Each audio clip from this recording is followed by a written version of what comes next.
Hey everyone. I hope everyone is doing having a good day, I should say.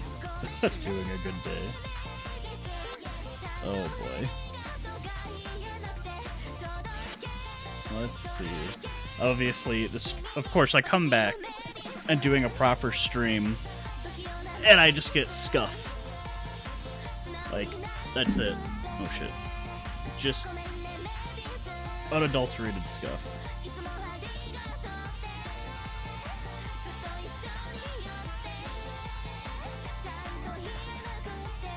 But I hope everyone is having a good day today, and hopefully we'll go through this at a reasonable pace.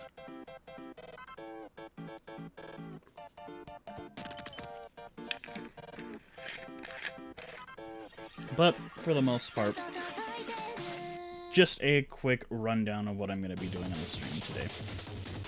I want to discuss where I've been, and I want to just kind of talk about general, you know, futures for the streams and goals for the year, etc.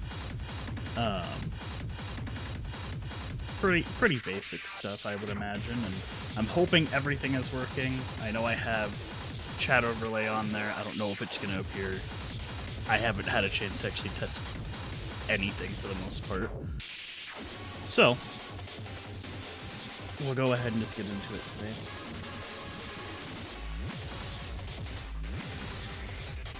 Pull up my stuff. So, in this case, I'm gonna have music in the background. If it clashes with stuff, I'm sorry, but I don't care either. So, well, in this case, let's go ahead. I'm back. So, I will say, like, this is gonna be an incredibly scuffed stream today, but that's okay. I mostly just wanted to go ahead and talk about where I've been, what I plan to do. So, let's go ahead and continue. Yeah, I got a fucking presentation.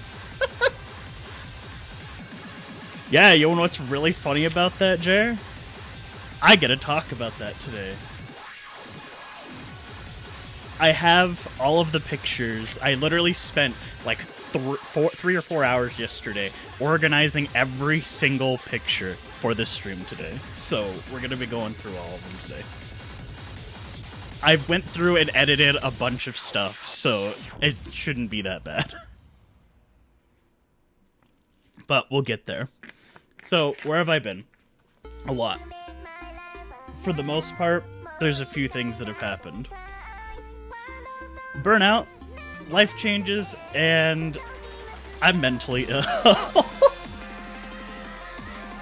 I mean, it's pretty straightforward. Anyone who knows me, it's, yeah.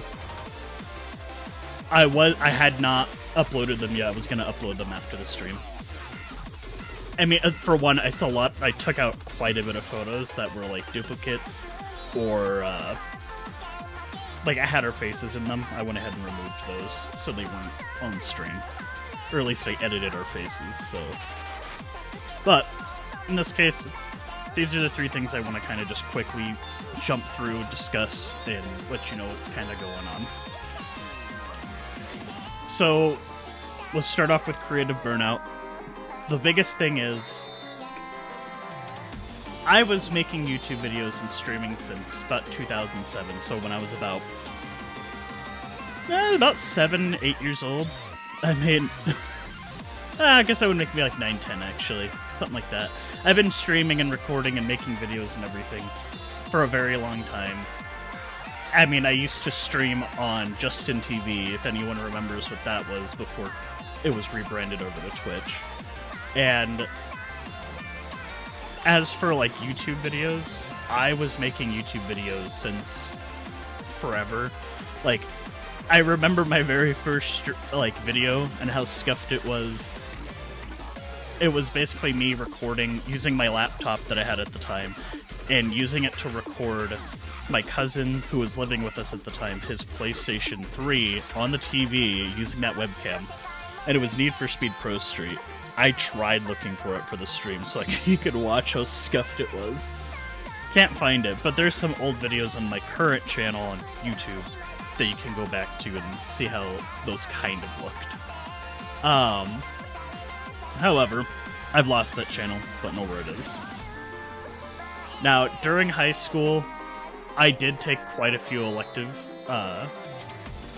courses. Like, I spent my entire time doing creative courses. The biggest one I spent time in was my audiovisual productions courses, so cinematography. I made quite a few videos. They're lost to time. I don't know where they are anymore. I took graphic design, and I also took photography. Unfortunately, I lost a lot of those skills over time. The biggest thing, though, as I did love to create videos, take photography, do graphic design, all of this stuff, I enjoyed it, but I basically burned myself out really badly. Now, a lot of it comes down to creative mental stress and home stresses that were outside of my creative side, which leads up to life changes, which caused me to not be streaming anymore. The biggest one, my grandfather passed away, one of my dogs passed away, and my partner, which a lot of people who've watched the stream back 4+ years ago knew her, and we had split up, and it was a pretty explosive breakup that kind of ruined me, and it more or less set me into a spiral of anxiety and depression. And no, this all happened at the beginning of 2021, like January, February, March. Boom, boom, boom. And I struggled. Now, the thing that also sucks is 2 years later I lost my other dog. Hey, Dusty. So, 2 years ago my other pup passed away. And that was rough as well. She pretty much passed in the same way as the first one did, which was she was wasting away. She was very old. But I hope, like, I did my best to make sure she was happy before she passed, and we have both of their urns next to each other in a display cabinet for them. But one of the things that was super struggling was my mother was admitted to the ICU, and she was diagnosed with cancer.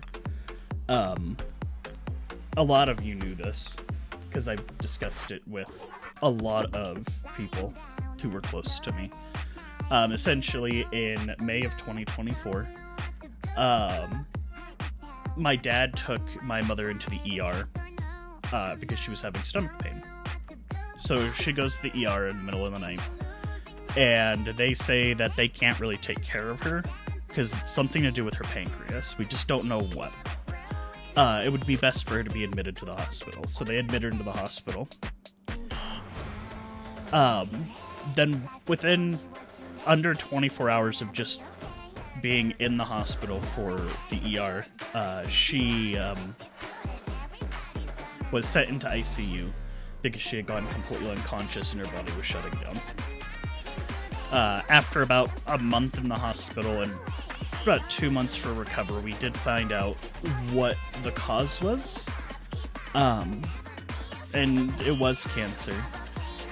Essentially, they did some CAT scans because they were worried, and they kind of were straightforward and let us know. And it came back that she had multiple myeloma.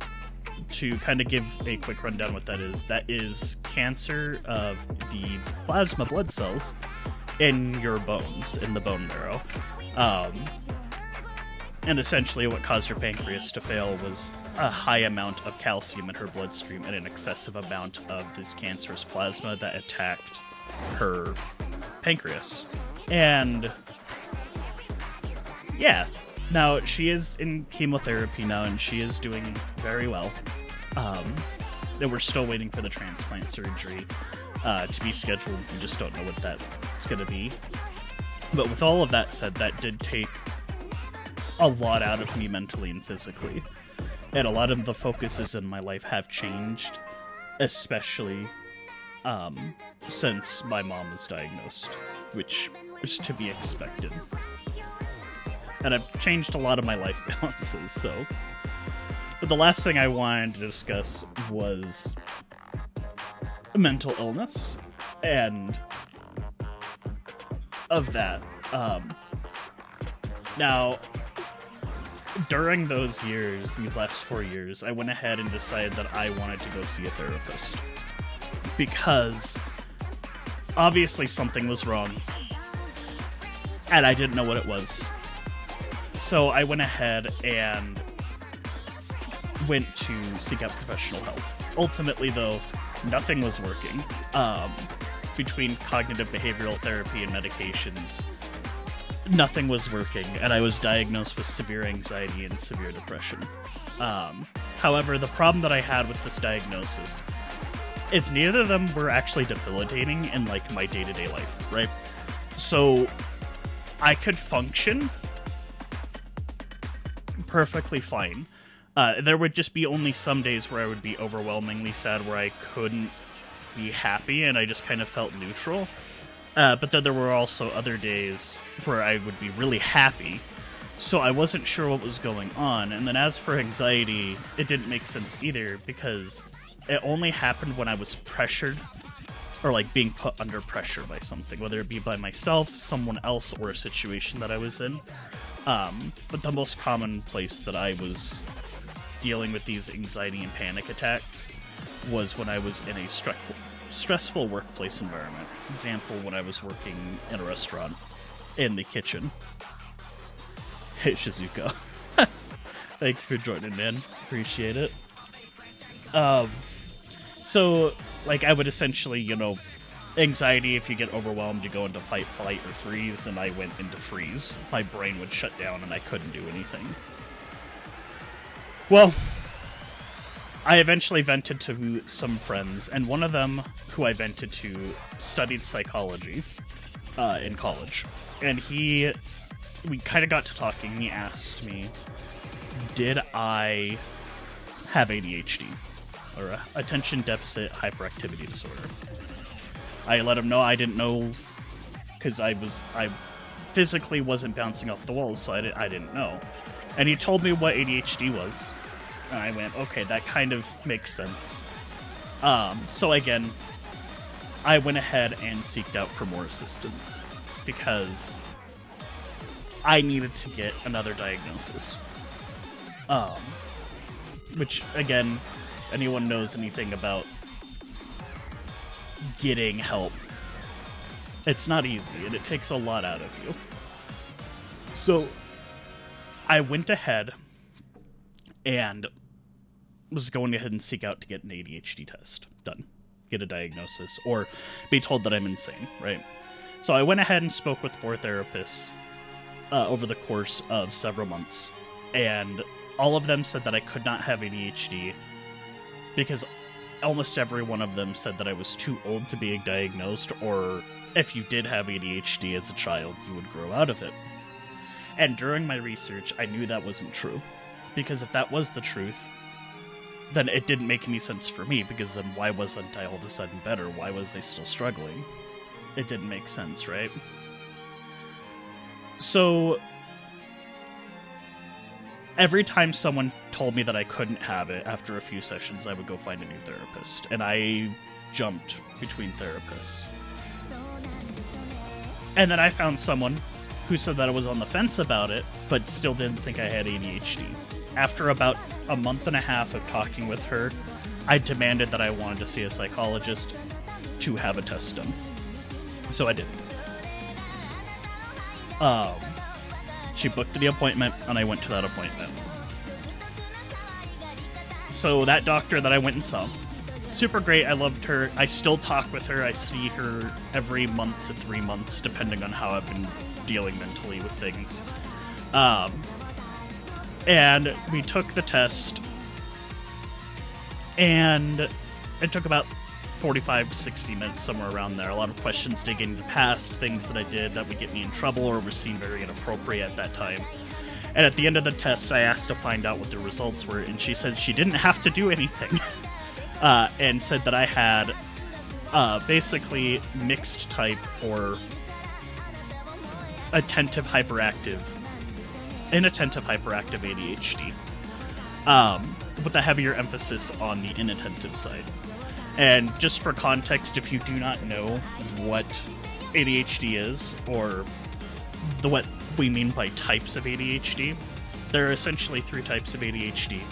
You have the hyperactive, which is most commonly known as ADHD or attention deficit hyperactivity disorder. Then you have the inattentive type, which was previously known as ADD or attention deficit disorder, and mixed type, where you have a strong mix of both hyperactivity and inattentiveness. However, after my diagnosis, nothing actually changed around me.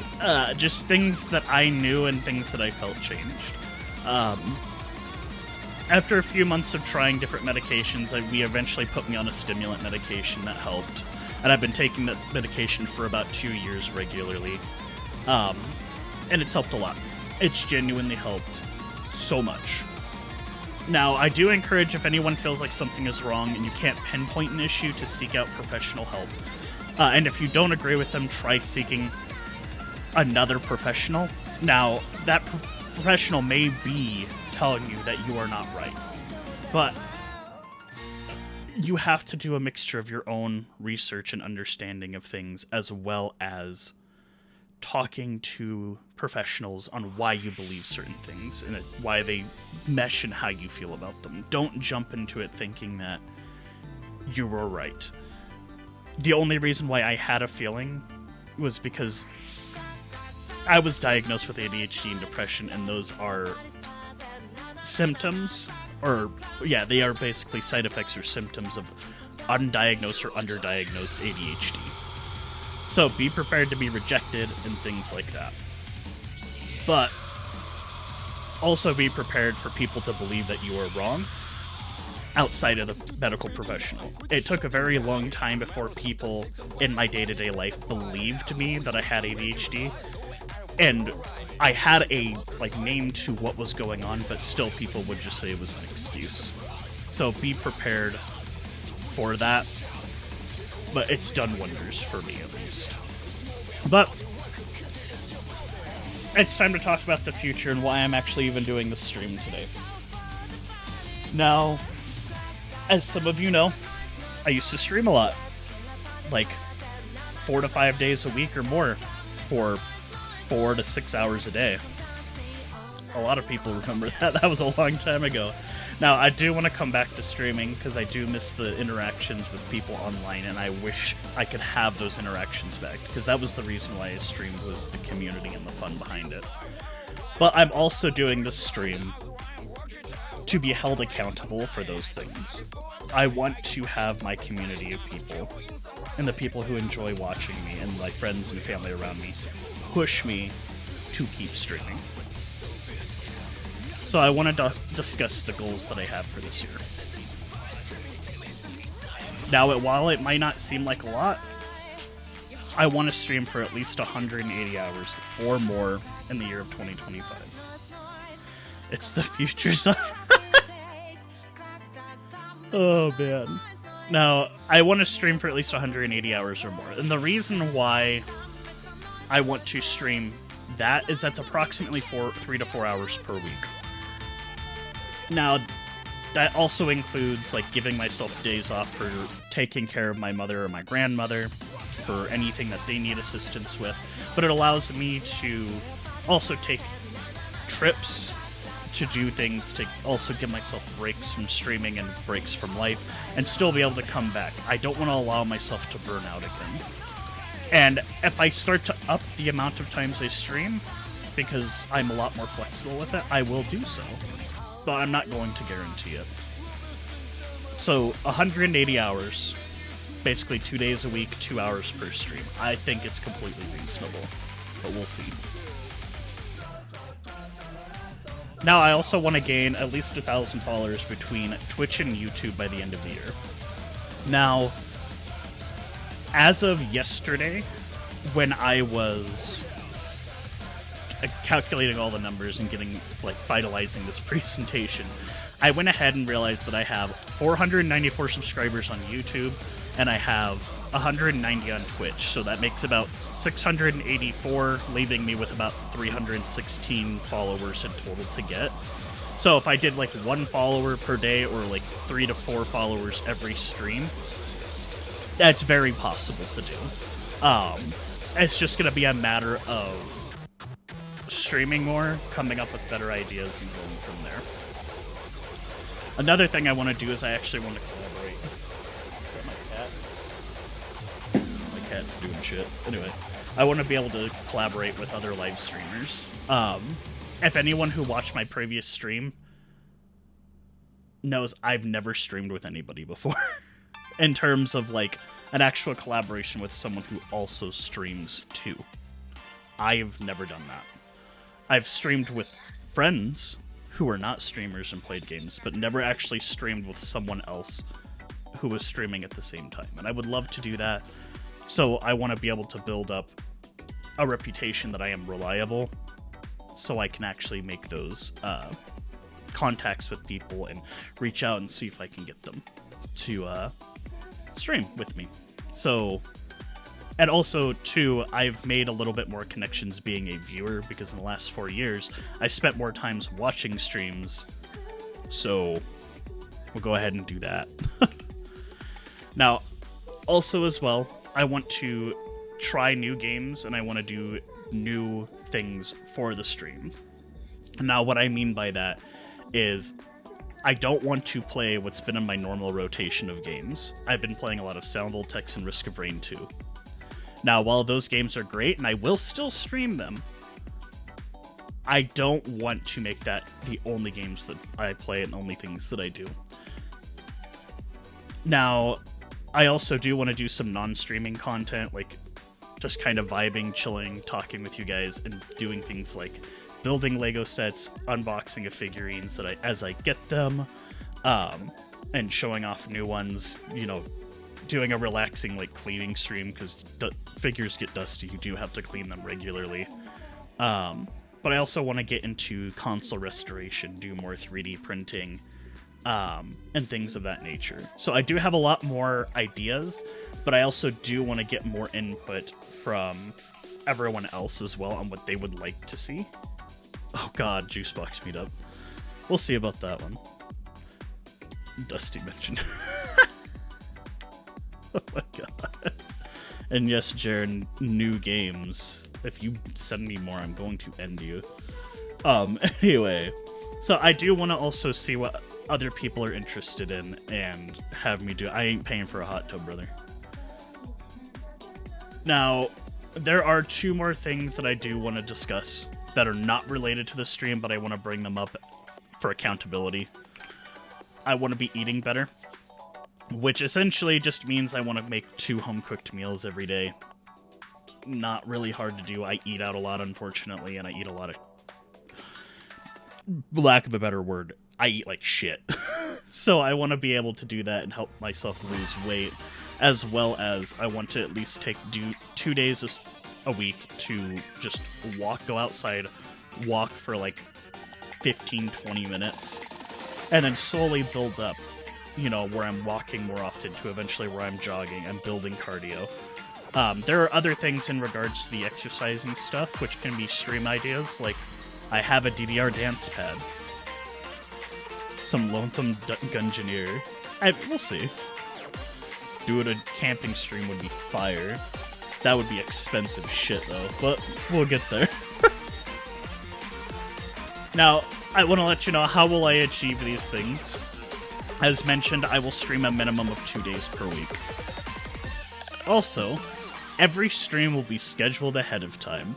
So, every week I will make an announcement on Discord and other places online, basically stating what my streaming schedule is going to be for that time period, just so that way everyone knows what's going on, right?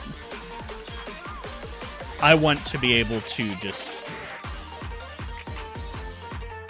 I want to hold myself accountable, basically. Another thing is I want to make more highlights and dedicated YouTube content. I have a few ideas in mind for dedicated content on there. But we'll see if I actually get around to doing that for certain dedicated stuff, but we'll see. As well as I want to utilize Discord, the YouTube community tab, Blue Sky, Twitter, and other platforms more often for just socializing and promoting. So, but that's just things that I need to do. Now for stream ideas, I already have a few that I have in mind that I want to elaborate on and actually have discussions about, things that I will do regularly on the stream. The first thing that I want to do, and it goes back to the I want to play more variety of games, the Backlogged project. If you do not know, Backlogged is a website where you can track like what games you own that you have not played or you've played so little of, and allows you to go back and play those games. I have somewhere in the neighborhood of around like 400 games that I have not actually like beaten the main game, or I've never played. So, and that's between like PC and console. So I want to be able to go through all of that, and I want to finish, during the year of 2025, I want to finish at least 12 of those games, and I want to be able to stream those live. And I have some ideas on how we could do that, and I will publish the list of games that I have as I get them, and we'll add them to the list. Now, another thing that was just more of a one-off idea, and maybe I could do it in the future, but while I'm still smaller on the streaming side, I won't be able to do it, but we'll get there. So I would like to do Artist Showcase. Now, with the rise of AI, we've seen a metric shit ton of AI, quote, art on the internet, and as many people who know me, I love art stuff. I love sharing art, I love sharing to people, and I love getting art shown to me. And I want to be able to show that love to people. So I want to go ahead and try and contribute to those artists who bring me joy and other people joy every day. And I want to be able to showcase their work and have things like interviews and just have general discussions. Oh god, a lolly showcase. I don't know about that one, Chief, but we'll see. I mean, if I come across someone who does, that'd be pretty fun, wouldn't it? But essentially, I want to just bring people on, talk art, and, you know, just color theory, art theory in general, and why they do art and things like that. Now, while I'm still very small, it is possible the more I stream, the more I can build an audience that will want to come and join the stream, right? And the more I can get people to watch the stream, the more people I can bring onto the stream, and the more I can promote these people. So the biggest thing is, in the next few weeks, I'm going to make some kind of forum that will allow artists or individuals in the community. I would love to learn how to do art. I actually have a tablet, so that could be a stream idea. No! That would be interesting. But anyway, I'll have a forum made to get people to submit themselves or submit others that I can reach out to and have those discussions with. So, but yeah, that's actually an idea. I do have a Huion drawing tablet, like a full, like, screen drawing tablet. So maybe one of these days I'll get that thing pulled out, and I think it needs a power supply still, and we could do that. That's an idea. Another idea. I love arcades, and I own 2 3D printers. One that's not working, the other one I haven't even tested. Now, I've been wanting to go ahead and make a lot of arcade controllers for games that I enjoy, but I can't play them at home, or I don't have easy access to them. For example, I have been building an Ongeki controller. Very expensive, but I would like to build that stuff on stream, show it off to other people, and the process that goes into making something like that. So, and I also want to just kind of get into general electronics as well. I have, like, a bunch of electronic projects I've never started because I just am too scared to start. And if there's any other ideas, let me know in Discord. I want to actually get more people in that server to actually have those discussions and we can plan things out. I want this to be more than just me. I want this to be other people as well. Now, lastly, I do want to say thank you to a bunch of people. Hi, Baron. How you doing? I do want to go ahead and say some thank yous for the stream. Now, essentially, this is more or less a thank you to people who have helped me in the last 4 years in so many different ways. This is in no particular order, and I won't be really naming too many names. There's only 3 names I'll really outrightly name. The first thing I want to bring up is the Colorado Apex Rhythm Games Collective. Without them, I wouldn't be able to be who I am today doing what I love. You all made me realize that people truly care about arcade games, rhythm games, and without all of them, I wouldn't have been able to find a group of people that I relate to so deeply on a fundamental level of just passion and love. Now, I do want to bring up some emphasis on 3 people from there that are in that Discord server. Etherpie, Sporky Poo, and Lumisade. The reason why I want to bring these 3 up is Ether and Sporky run one of the best arcades that I have been to ever. The passion that these 2 men have for the games runs deep in their soul, and the fact that they keep these games running in amazing condition is a testament to their dedication. And without them, something like the Colorado Apex Rhythm Game Collective would not exist as it does today. As well as Lumisade. The reason I want to bring them up is they basically took in a complete stranger to attend a rhythm game tournament for DDR, Pump It Up, and In the Groove, and asked for nothing in return. Essentially, you helped create, when I was at my lowest point this year, some of the best memories that I will ever have. And if she is here, which I don't know if she is, I still plan on gifting you those Valkyrie knobs. The holiday season made my wallet a bit dry. So, if you're here, or anyone in the Apex team over on that Discord is here, you can let her know. I'm still working on that, and she shouldn't have to worry about it. Now, I do want to also thank some of my IRL friends. Now, the reason why I wanted to mention them is because they gave me a place to basically vent with basically anything in return.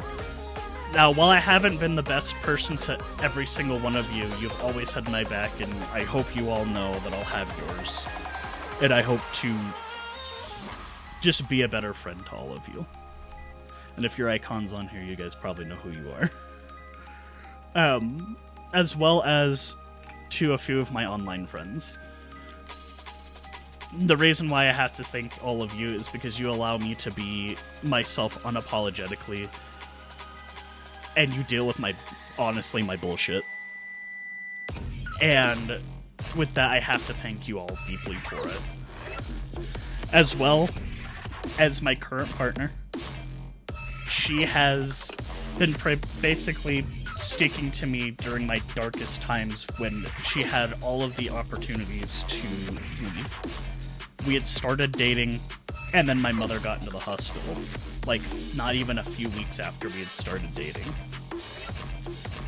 And I hope that she understands deeply that I appreciate her beyond, like, belief without a matter of a doubt. She has been an amazing person, and I hope that we continue on further. And no problem, Baron. I appreciate it. And I do thank you. And I hope that 2025 treats you well as well, man. We got a lot to do, so. Now, another group of people I want to thank is my family. And the reason for that is providing me with unconditional love for my whole life. And without them, I wouldn't be doing any of the things that I love. They have offered so much and asked for nothing. And I can't thank them enough for that. And lastly, I want to thank everyone here who is watching the stream today and the Discord server. You took the time out of your day today to listen to me ramble on about my life and be a poor me suck up. And let me just talk about what I want to do in the future and the reasons for me streaming. And well, you're here to hopefully see me stream more in the future. But with all of that out of the way, let's have some good memories. So we're going to go ahead and talk about the things that happened in 2024. It won't be too long, and then we'll go ahead and discuss my Japan trip after this as well. I have a bunch of photos, somewhere around like 400 photos. But some of the highlights of this year is the first photo I took when I went to a Walmart on New Year's Day. And I found an Among Us, or Jet the astronaut. It's Among Us. It is absolutely sussy. And then here's just some highlights of certain things, different photos I took through the year. So in January, around the same time I took that picture of the Among Us lantern, I went to Colorado, and I went to round 1, so here's some of the things that I won, some books that I purchased. I have no clue, they were on clearance, man. I can send you the images later so you can look them up. But essentially, I went to Colorado, more or less, to actually, in that bottom left corner there, to play Akashka? I always mispronounce it. Sound Voltex, because the latest song and stuff had come out a couple months ago, and I really wanted to play it. And then I went into my printing arc that same month. What wouldn't you do with 50 of them? So I went into my printing arc. So I went ahead and bought a printer, an inkjet printer with refillable ink cartridges, and just went ham. I started on doing a restoration project for all the games that I previously owned, and that's that Tony Hawk Project 8 and all the games over there. Essentially, any games that did not have a case, or did not have art, or they were damaged cases and art, I went ahead and reprinted everything, and I'm working still on buying cases as time goes on to put those games and everything like that. And yes, I do, like anyone who cares, I'm not going to say everyone does, where the old barcode scan does say that these are all reproductions, that they are not official pieces, and that's just so if I ever do resell these, I don't want people to buy them because of the case. But I did print off quite a bit of stuff. And then in January to March, I got into 3D printing stuff. So as you can see here, the starting of my Ongeki project is that, and there's a Benchy there for testing. But yeah, I started working on Ongeki controllers. I started printing up parts for Sound Voltex controller parts. My mixer board has legs, so it sits up, and then an Xbox controller for my old broken Xbox controller that I don't know where it is anymore. Yo, Fermi, I haven't seen you in a while. I might think about it. So, I got into 3D printing, basically. But now, the April trip to Colorado, because again, I like to take trips to Colorado every few months. I had printed a full-on fucking Fubuki, because that's what you do with a 3D printer. However, this poor Fubuki is dead. She no longer lives. This trip to Colorado was actually insane. So it was during one of the massive windstorm, and it actually knocked out power and caused like a whole lot of damage across the city of Denver. And I remember going through, and like fences were blown over, like trees had been knocked down. Our hotel, there was a bunch of damage to the hotel itself, and like I went to take this inside of round one, and as I was walking, she folded in half and it just tore. So Fubuki is dead. 07. But I did come across a few things. I did go to Buc-ee's for the very first time, and I got that little chunky ass little motherfucker and a Buc-ee's t-shirt, because you know that I'm wearing right now, because Buc-ee's is pretty cool. And then just some scores and things like that, and then the Sailor Moon card that I found, which was really cool. And then May to June 2024, this was around the time my mother was in the hospital, and I was just kind of keeping myself busy and such. So I got to play Ongeki, which is that first image in the top. I made a cutout for a trip to Colorado, and it is Suisei, and that one I still have. She's in good condition. She actually sits in my living room for everyone to see her glory. I also, at this time, had gotten a second 3D printer. I had fixed it because there was a lot of problems with that 3D printer. And I actually fully modded my Sound Voltex controller to, instead of using rubber dampeners, to actually use real torque limiters like you would on the arcade cabinets. And I also bought a DDR pad. So, again, if we want to do a DDR stream, it's there. As well as in the bottom right, I have a card printed off from that same Ongeki machine.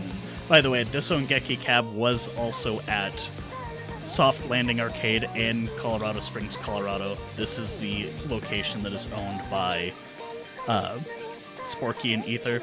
Fantastic place. Go there if you have the opportunity to. And then the vinyl image down there is a part to the Ongeki controller that I was working on. And in August, Lumise that I mentioned earlier was the reason why I was able to go to this. So this is the arcade, Soft Landing Arcade, and they were hosting we're not hosting, but they were the location for the event that is known as Panini Fest, which is a pretty, sizable, DDR tournament in Colorado that's focused on DDR, ITG, and PIU. And if you guys want to ever do that, you can come from all over. I mean, people from all over the US were here to compete in this tournament. It was great. It was live streamed. So hopefully this year, if they do it again, I can link out to everyone to go watch it. I will absolutely be going. I don't care. It was one of the best tournaments I had actually gone and seen, and I loved every second of it. And meeting people online that I've only talked to online and being good friends with them and hanging out with them, going out to lunches, was surreal, basically. But we'll continue on. And in November, I went up to Japan, courtesy of Jerbear here in chat. Without him, he made the impossible possible. He paid for my flight from Los Angeles and the hotels that we stayed at the entirety of Japan, and basically gave me the opportunity to just do whatever I wanted, and he basically hosted an entire trip at little to no cost to myself. So here's just some of the things that I purchased. I purchased a lot more, and we will be looking at that stuff later. And in that case, actually, it looks like that is the slideshow. So I'm gonna go ahead real quick and switch over to my intermission screen, and then I will get that all set up for you guys.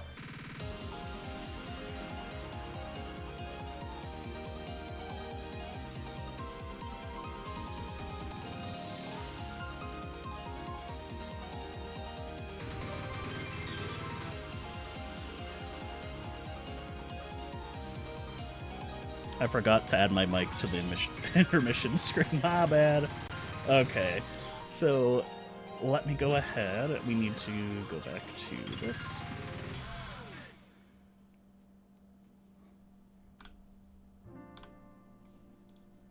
So, how you guys all doing? I hope you're enjoying this entire shenanigans that's happening today.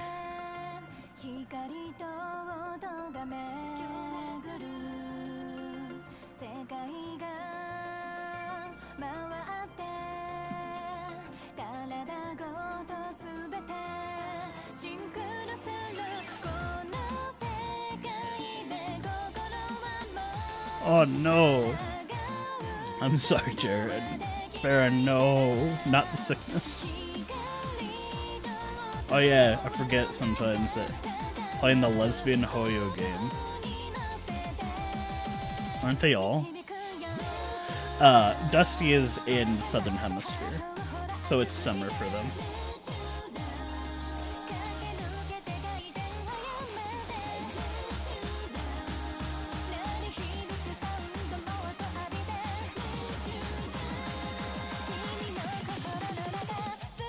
Okay, I guess I'm gonna have to do this, so that works. Alright. So, specifically Honkai? Okay. That's fair enough. So, we're gonna start off going through this list of images that I took, and there was also images that Jared took. Pray to God that I didn't forget something that is on this list of images that is not safe for work or is gonna get me banned on Twitch and YouTube. Only one way to find out. So, start off, it's an image of the round one in Colorado. This is before I even got to leave for Japan. So this would have been the Friday before. So I went to round one just to kind of hang out, chill. So we'll just kind of go through some images together. I just purchased Marine, so this was her on the cabinet, because I hadn't actually played her at all yet. And then some more score posts, you know, clearing 18s. This was at Soft Landing, and I was given the opportunity to prove to everyone I am bad at drums. At least Drum Mania or Gitadora. And then playing some more Groove Coaster, because it's fantastic. Ongeki. More Ongeki. More Sound Vortex. As you can tell, I really like rhythm games. Musica, which I actually enjoyed this game more than I think that I wanted to. The only downside is that the image is super blurry, because I think it's like 720p. And so when you blow 720p up to 32-inch monitor, it's like really hard to read. And then some more images of Soft Landing Arcade that weekend. Back to round one, so this probably was the next day after. And then just some images at round one, things that I wanted to buy. Oh, then Legally Distinct Plants vs. Zombies, and you cannot tell me. That is straight up an ice pea shooter. Is that not? That is an ice pea shooter. So, why this was over at round one, I do not know. But whatever. EA can sue them, that's not on me. Then we have some more images of Sound Voltex. I was translating stuff. And then more score posting, because, you know. And then more looking at the items that you could get at the round one ticket booth. And stuff that was like, oh, that's really cool. I'm gonna go buy these later. And more Sound Voltex, because you can tell I really like Sound Voltex. And then a Becky plush that I got. And this one, the reason it's not in the merch photos is because I gave her the strangle that she deserved.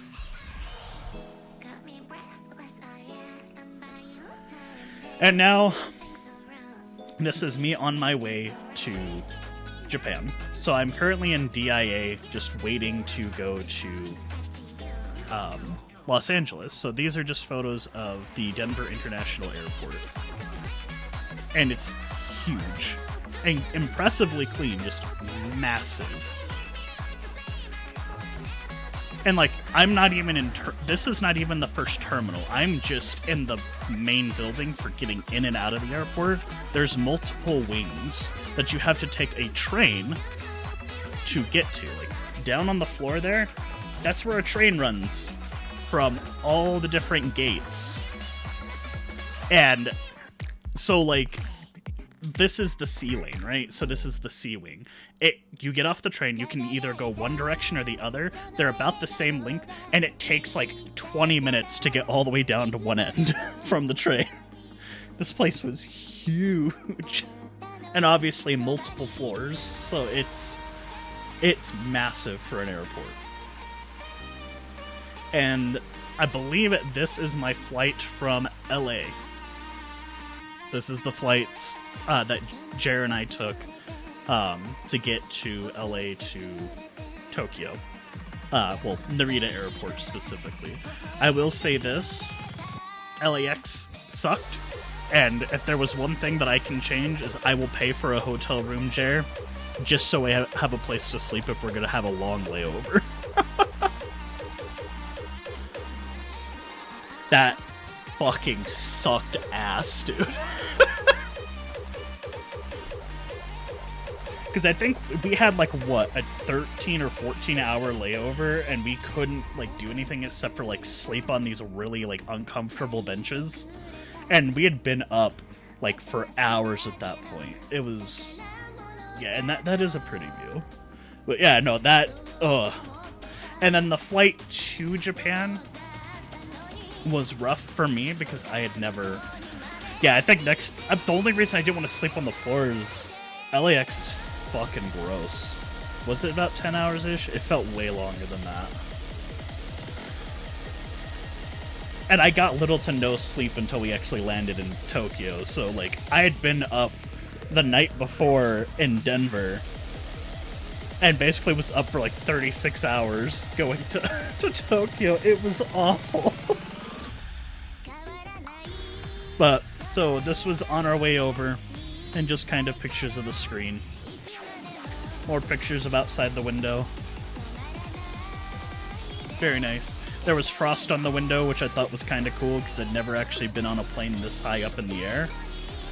Because, like, I've flown from where I live to Salt Lake City, and you don't even reach cruising altitude. So, like, you go up and then you're immediately descending. So, that was new to me. And then this was, we were about to land in Tokyo, and so these were some of the clouds I saw, and I thought they were really, really pretty looking, and I kind of it looked soft. I know clouds aren't soft, but it looked soft. And then we're just about to land in Yokohama. Well, not Yokohama, in Narita. I don't know why the screen was all screwed up there, but yeah. And then you could see Mount Fuji from where we were at. Just barely see Mount Fuji in the horizon. It's actually a really cool picture. Outside of it being a really terrible, you know, shot. But... And now we're in Narita Airport. Yeah, so clouds, while technically they don't have, like, any, like, hardness technically, it is water in the air, and if you were to, like, fall through clouds, like, it, according to people who do skydiving, you want to avoid hitting clouds because it's painful. Because imagine feeling like a ton of needles just smacking you. Because essentially you're hitting a bunch of water droplets in the air. But yeah, so we have the Nintendo Welcome to Japan signs, which is very cool. And then this was our view from our hotel room. So that is the Tokyo Skytree. It was actually an absolutely gorgeous view to see. And yeah, it's a dense vapor. Yeah, exactly. It's very painful to go through, and that's why they tell you you don't fall through clouds when you skydive. You avoid them actively. But yeah, so this is the hotel room we booked. Jer did everything he can to make sure, like, we got... Yeah, you did. This is your picture. I took my own picture, but I can see the reflection of myself, and I was like, yeah, we'll just have you do it, because you had all the like lights off when you took the picture. But essentially, he did everything he could to make sure that we got a nice hotel room and got a good view, and it was really good. Unfortunately, we did not go to the Tokyo Skytree because I didn't even think about doing it, and with things that happened during that trip, particularly me getting the fact that I had skill issues with walking. Yeah. So. But yeah, no, this was Tokyo Skytree. It was really, really cool to go see. And this was just the elevator and how gaudy it looked. Again, we stayed in a business hotel, so I guess that's kind of to be expected. And then the daytime shot of it. And I think this one was also Jer's photo. It might have been mine, I'm not sure. And then me, behind the Love Live official store. Or at least an advertisement for the store. Which was, wonderful to say the least. Like, of course I took a picture of it. I'm not the biggest Love Live fan, I'm slowly getting there, but I know Jer is a huge Love Live fan, and I think that is his photo. And then a pop-up shop for Project Sekai, or Colorful Stage, which was actually kind of cool, because we were in Akiba at this point, I believe. And, yeah, we would have been in Akiba, of course. Or Akihabara, Electric Town. And we were there at, like, 9 o'clock, I think. So, like, everything was still closed.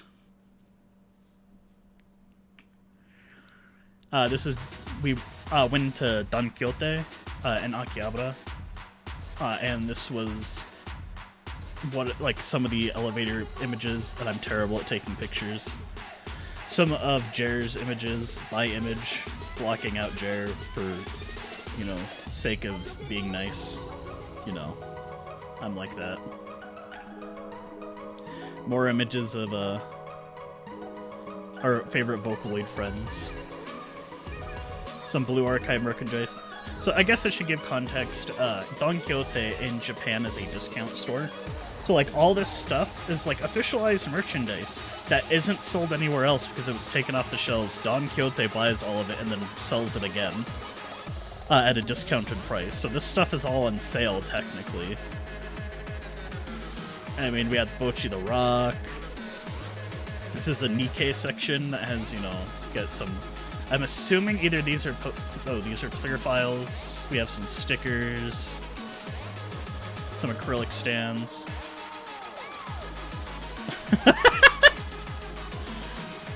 Well, I mean, it was more or less your funeral. You had to spend time with me. And then we had more acrylics and such. Plushies. Honestly, I forgot they even had plushies down here.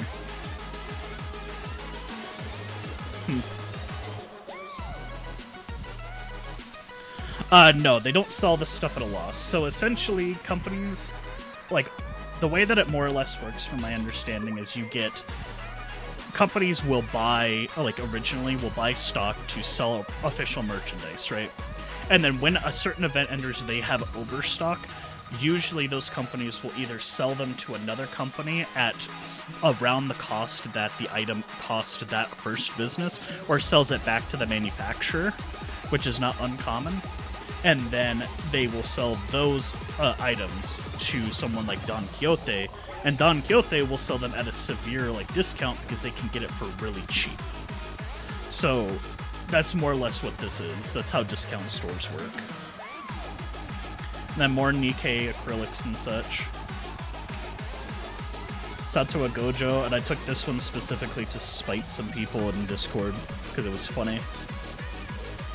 And then we have a Project Sekai with Miku, Len, Meiko, and Kaito. Yeah, dude, you should go if you get the opportunity and have the money to do it. Go. It is great. It was to spite some people. And then we have some pictures here of some arcade stuff. Some very pretty figurines and prize arcades. Two-dimensional girl. I can't remember. It was 2.5D. I can't remember the full name of it, but yeah.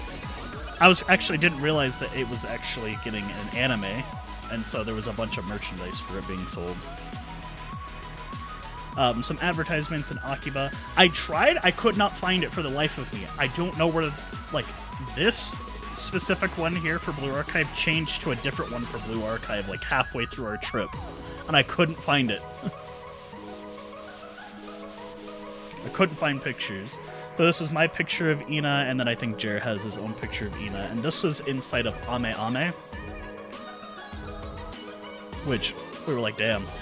And that's what I actually found out that Ina was doing, oh, what's it? She has like a partnership with Good Smile and Ame Ame. I was like, oh shit. No, not Good Smile, just Ame Ame. I was like, oh shit, that's cool. And then the Gamers, this was Jer's photo. And if you don't know what Gamers is not a game store. It is an idol shop. Yes. And then me taking pictures of my subscreen on SoundVoltex because that subscreen is censored in the United States. Because we had a censorship that was put, like, about a year ago. And so I was like, oh, my screen is back. So the Gigo Bomani Pro League jerseys that are given out to the players in the Bomani Pro League. Hi, Shobus. How you doing? It's been a little bit since I've seen ya. We're just going over my Japan trip right now. But yeah, so this is the jerseys that they had on display over at Gigo, and I think this was also still in Akiba. I don't know why I have a picture of the Pacelli machine. I guess that's cool. I got to play Polaris Chord, which is... Okay. I have thoughts on this. Yes, this is actually images of me in Japan. I have some thoughts on Polaris Chord. I really like it. I think it's really fun. It mixes, like, somewhere in between Tunathum and SoundVoltex while still being unique on its own. And I really, really, really wish this was in the United States. And I do not think it will ever get a US release. Purely because of the gacha mechanics in the game. It plays so much like a mobile game. It's actually crazy. And then, so like that was Memorizer, and this one was what an amazing swing. Oh yeah, the arcades are stupid loud. Like I had to bring, like, I was gonna bring earbuds. No, I'm glad that I brought my over-ear. Like, I didn't want to hear anything because I could not hear anything. They are so loud. Like, and I thought the round one in Colorado, where I go to often, or somewhat often, was loud. Not even close. I could hear the games, at least, at the round one. I could not hear anything at these. They were so loud. And then Goddish by Pinocchio P. So, like, adds some good stuff. I think this is probably, that's Jer's photo, because it's a picture of me apparently power standing. And then a receipt of what makes me cry as an American. So that's 770 yen for, I believe this was Jer's meal specifically, which was a chicken teriyaki sandwich combo with a large fry and I think a medium or large drink. So maybe it was a medium fry. I can't remember. Doesn't matter. That was like $4.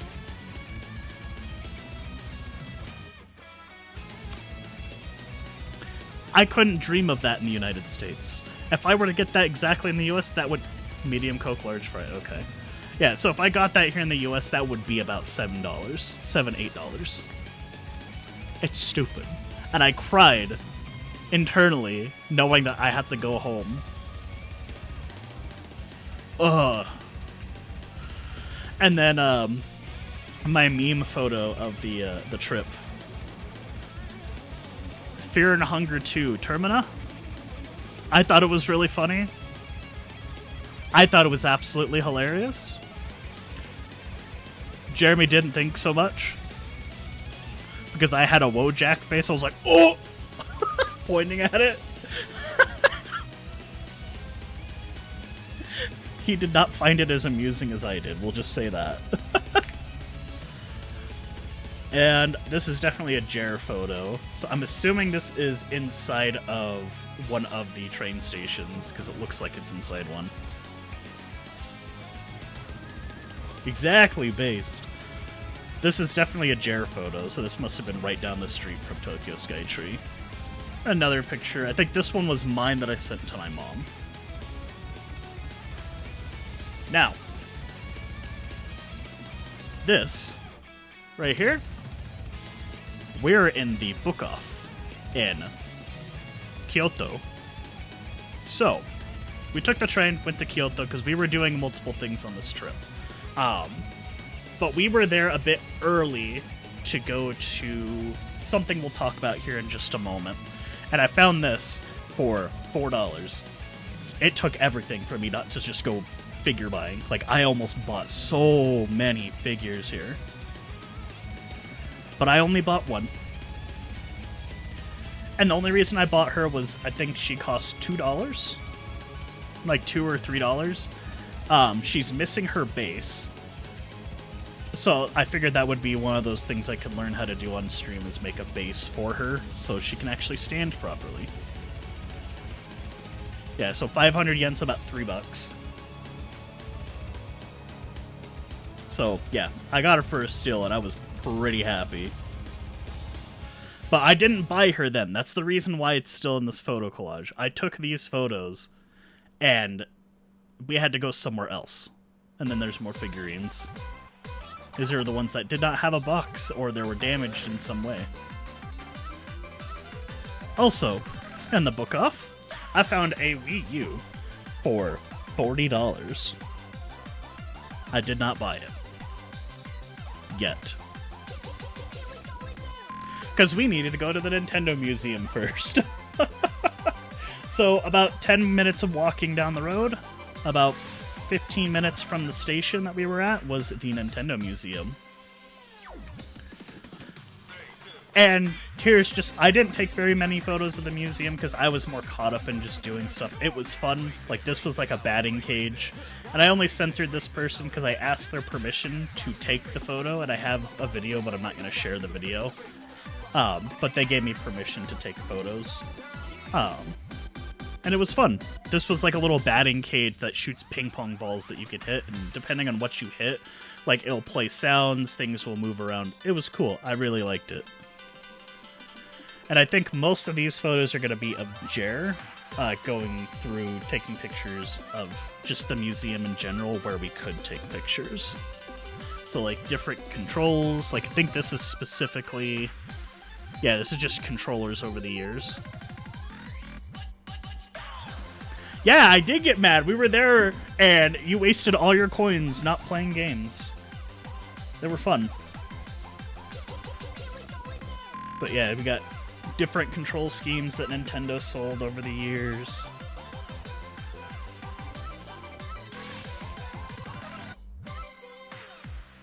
See? I know you were, and I appreciate you. Thank you. I'll give you a kiss right on the forehead.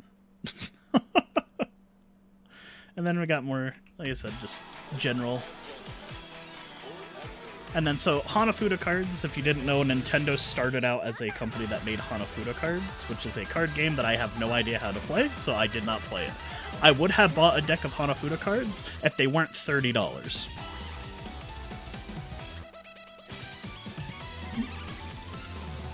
Because someone at Nintendo thought it was a smart idea to sell Hanafuda cards at $30 for a small case of them. And I don't care who you are, I was not about to spend that money. Even though I really wanted a set. And then, I think this is the different types of cards that they'd make. So, you have like their amiibo cards, some playing cards, Hanafuda cards. Yeah, you could learn at the museum, which was actually a pretty cool thing you could do. The only downside is like it, like you had to be on a schedule for it, and it was we didn't want to deal with that. So different card stuff that they sold over the years. So it looks like I can see some obviously Pokemon, Pikmin cards. I can see Animal Crossing. No idea what that is. Card Hero? No idea. Got Donkey Kong, more Card Hero stuff, I don't know what that is, more Pokemon. Yeah. They do look cool. Some OG Pocket Monsters cards. And some more other cards for different games that they had, which I did not realize the amount of cards that Nintendo sells. Like, as an American, you don't see this stuff, right? So seeing all this is, like, kind of wild. And then it's like there's some Disney stuff, it looks like, which I guess they make Disney stuff. So now we know. More cards.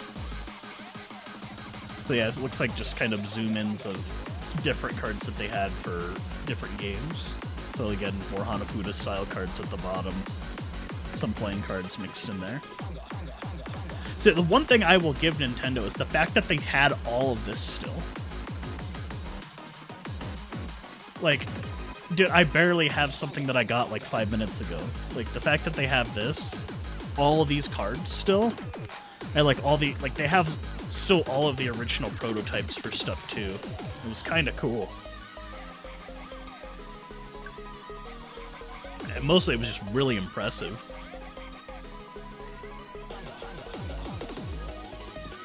And then, yeah, we got some more cards. Like, it's just, like, the condition this stuff is in is really good, though. Like, for as old as this stuff is, it's genuinely impressive.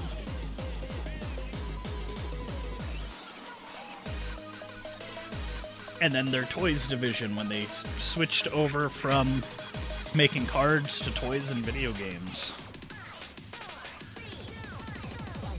Which is kind of wild to think that they actually did all this.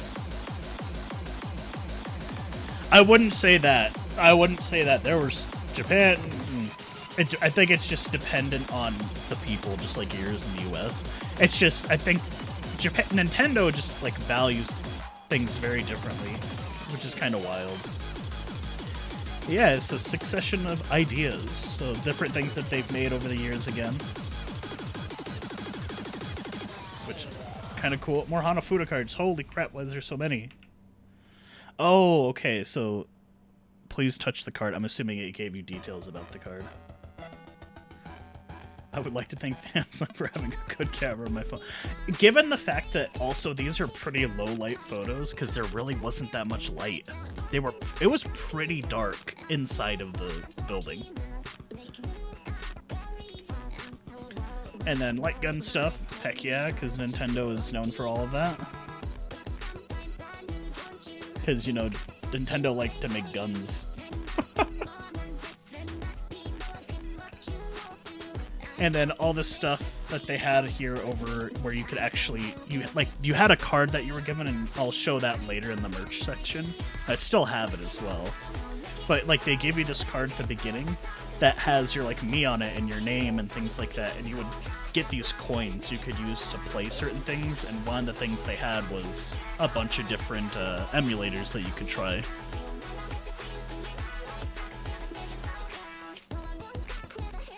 But yeah, and then there's different games that they have. I think these were games that on the shelf were games you could actually play. The downside is a lot of these were in Japanese, but they did have the option to play them in English, which was nice.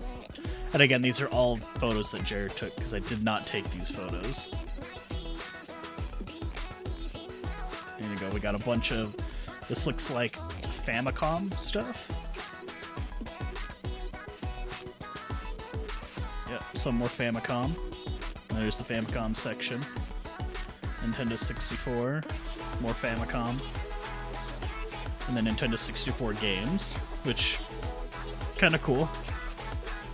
And this was actually just like a miniature of the entire building, which was actually kind of cool.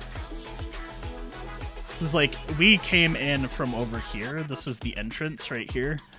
And then you go in, going this way, and then you're like it's a heavy amount of security. Like they had to make me like almost unload my entire backpack just to get into the building. Like, they were dead serious. Like, I had a bottle with me that wasn't a clear... no, it was a clear bottle, but they had to make sure, like, the content inside of it was actually water. And they had, like, all this special stuff.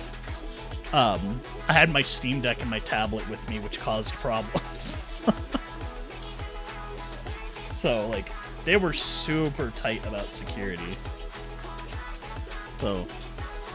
And, like, all of the stuff that you see, like, these tiles and such, this was on the ground outside. And we do have pictures of it as well.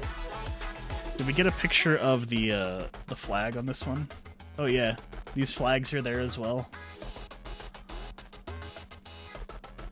So, like, all this stuff is mapped out. It was pretty cool. And then some preludes before you go into the Nintendo Museum store, some of the things you could buy. And then different, like, art books and shit. Like, I was like, oh, these are really cool. So, like, you have, obviously, Xenoblade, specifically 2, and then you have Splatoon, like, I believe these are concept books. Or they might be the manga, I have no clue. Different keychains that you could get. Like, there's boxes down at the bottom here. It was like a gacha box. You picked it up and you opened it and you could get one of these different controllers that were, like, in these boxes. And then my favorite section, the fact that I have merchandising for Virtual Boy. So every console they ever released, like mainline console and handheld, they made merchandising so you could get things like pens, cups, pins, shirts, like writing pens, things like that. Like, they had a lot. It was really cool. I didn't buy any of it. At least I didn't buy any of this stuff, because this was still early in on our trip, and I did not want to spend too much money. And then more stuff. This was right outside the shop. I was sitting outside waiting for Jared to finish up his shopping. And I think this is my photo. Because I took one and Jared did. So when I said outside earlier, looking at that miniature, yeah, it looks exactly like that out here. And then Jared's panoramic photo of it. And then my really shitty picture of that Mario flag that I saw. And Jared's nice clear picture of it. I don't have a zoom lens on my camera, or on my phone. Okay? It's good at taking photos any other time, just not zooms. And then the Mario flagpole, the warp pipe. And then where you could go get your photos taken. We didn't do any of that. And then we were leaving. No, we were still in... No, we were actually leaving, never mind. Now, on the way back to the train station, we went back to the book off. So here's some more pictures of that at the train station while we were waiting for the train. Jared went ahead and went over to Kyoto Animation's original headquarters.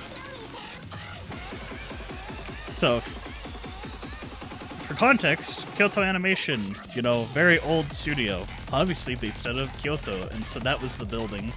I wasn't able to go see it because I was in an immense amount of pain from walking at this point. This is like day 2 or I think day 3 at this point, and I was already developing like pain in my legs and my feet, so I couldn't really go too much. But so Jared went ahead and took pictures, which was really cool. And then something that I purchased, well, I believe this was over at the Book Off, and I bought the Wii U. Because of course, why didn't I? It was $40. These things sell for $300 plus in the US. Oh, that's still there? Oh, damn, okay. Well, that's nice to know. I didn't know they were still working out of that building. Yeah, so yeah, I did buy the Wii U. I ain't paying $300. I just literally bought it for $40, and then I just modded it so I could play my English titles on it. Easy. And we got some little manhole covers of in Kyoto. Oh no, this was in Osaka. Never mind. This photo was taken in the Appa Hotel when we were in Osaka the next day. Because we went to Kyoto, took a train after we went to Kyoto and the Nintendo Museum and book off. We took the train down to Osaka and stayed there for the night. And I did my best to walk around, but this was early in the morning before I had gotten up. Jared had went around and was walking around where we were at. I mean, the classic Running Man, and you're walking across above the river. Yeah, no, they're your pictures. Absolutely. Like I said, these are your pictures when I was still asleep in the hotel. Because you went out to get breakfast and just walk around and get pictures taken. So, which honestly was kind of cool that you took these photos, and I'm happy you did, and the giant crab. And like, this is just stuff you don't see in the US, which is so cool to see. Like, the way that I got the vibes is you have like Tokyo, which is new Japan, like they're always up to date with the newest stuff. Then you have Kyoto, which is still very traditionalist and still thinks about tradition and everything they do. And then you have Osaka, who never left the 80s. And Osaka at night was awesome to see. Yeah, I know it's when you got your orange juice with ice, and that still makes me upset. Why is there ice and orange juice? Now, I think this is my photos now. So I had gotten up and I went out to go get breakfast. And out of all the photos I took, this was like my favorite photo of Osaka. Not because it's like anything spectacular, but this was like the embodiment of what Tokyo looked like going down streets everywhere. Like, they don't have cables underground. Everything is above ground. And it just has this dirty yet comfortable vibe, if it makes sense. And like, that was one thing I learned too. Like, my perception of Japan being this clean, pristine area was very much changed. Like, Japan is not clean. Like, it's not... I wouldn't say it's like filthy, but like, you see a lot of garbage from the night before. When you get up in the morning, people are out there cleaning the streets, getting them cleaned up from the people who were out drinking all night long and leaving garbage everywhere. And then my edamame and corn from McDonald's, because so good. So good. And this was our hotel room where Jared and I stayed for the night. Jared tried dying because this spot right here is so tight. He slipped on the other side, and I told him, like, hey, if you need to get up for any reason, like, let me know and I will let you out. He never did. He just kept trying to die walking around this. But to give you a context how small this room is, there's barely any walking room between the bed and this desk here. This bed's like a double or a full-size bed. Against this wall here. I am standing right in front of the bathroom door and the door to leave the hotel room. There's like no room in this room at all. It is so small. And just remember to say arigato, because that's really cool.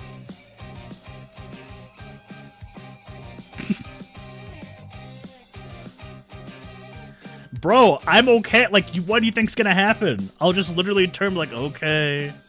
You need to take a piss, go take a piss. Regardless, though, just remember to say arigato, because that makes you really cool. And I think this was Animate in Osaka, I believe. Either this one was in Osaka. Yeah, no, we were still in Osaka at this point. I think these are your photos, Jer. Oh, right there it says Animate, So this was just the HoloLive section that he took photos for me of. And the Suisei ball. The Sui ball. I mean, obviously you got Robocoko-san, you got Atsuki, and you also have Miko, like, of course. And then the Shion plush, which I would have absolutely loved that if I would have known about it. Now, I believe this is either... This could be my photo of me walking down to Animate, though. Yeah, this is my photos walking down to Animate in Osaka. Like, also, like, the verticality of these stores is wild. Like, you'd think, like, obviously Japan is an island, so, like, everything has to be, like, really tight and compact, but everything is so vertical. It's just so different. Also, I saw a copy of this, Waka on vinyl. I cried. I would have walked out with that if I knew a way to get this thing home safe. But the cost of that. Ugh. For context, that right there is about $130 US. I was so sad I couldn't buy it. And then obviously, I think this was my picture, because I was the picture of Rina. Or Rika. No. Rina. And then Osaka taking the bullet train to Hiroshima. So this was, I believe, the Nozomi line. Taking the Nozomi back to, or going to Hokkaido. Why did I say Hokkaido? Hiroshima. Wow. Hokkaido's north. What am I doing? I'm tired, bro. So yeah, and then this was in Hiroshima. We were taking the bus to go around to get from the train station to the reason why we were in Hiroshima. The reason that gave me PTSD for the rest of that evening. So this is the Atomic Dome. So if you don't know the historical context of the Atomic Dome, this was one of the only buildings that was left standing after the bombing that happened during World War II. So after the United States dropped the nuclear bomb on Hiroshima, this is one of the buildings that survived. And then there's different memorials. I can't remember what this memorial was for exactly. We read it, but I don't remember. Jer probably has it a picture of it somewhere. And then this is the building, the closest building of where the bomb had exploded when it was dropped. So this was the hypo center, where the bomb was dropped about 600 meters above ground, and flattened. And it's an incredibly depressing story. So, and it does talk about it here, that where it was dropped approximately 600 meters above this spot.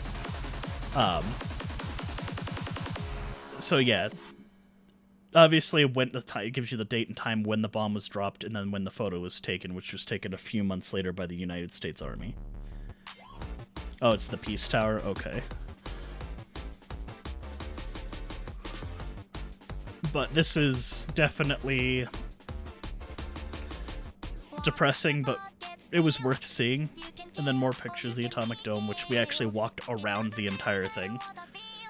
And most of these pictures are made by Jer. Some of them are mine, but a lot of it just came down to if Jer was taking photos, like, I'll let him do it. And then we both took pictures of the river here, which was really low, surprisingly.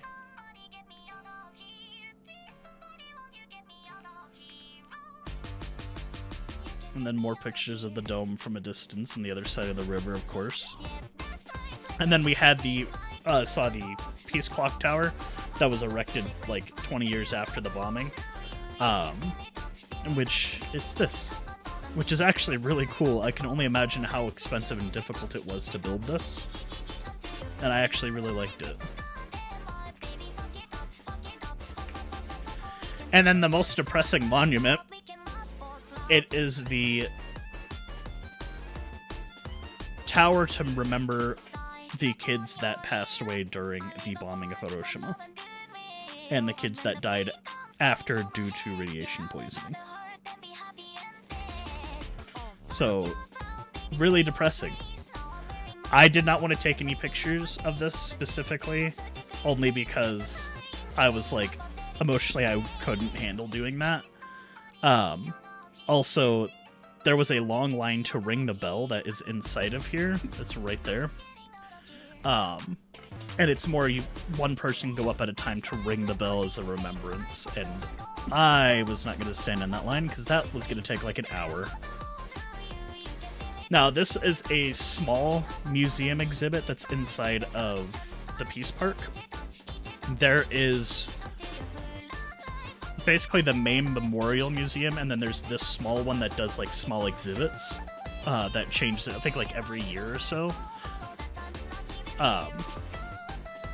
Yeah, so this one was going on at this time, and then obviously it's going to change this year.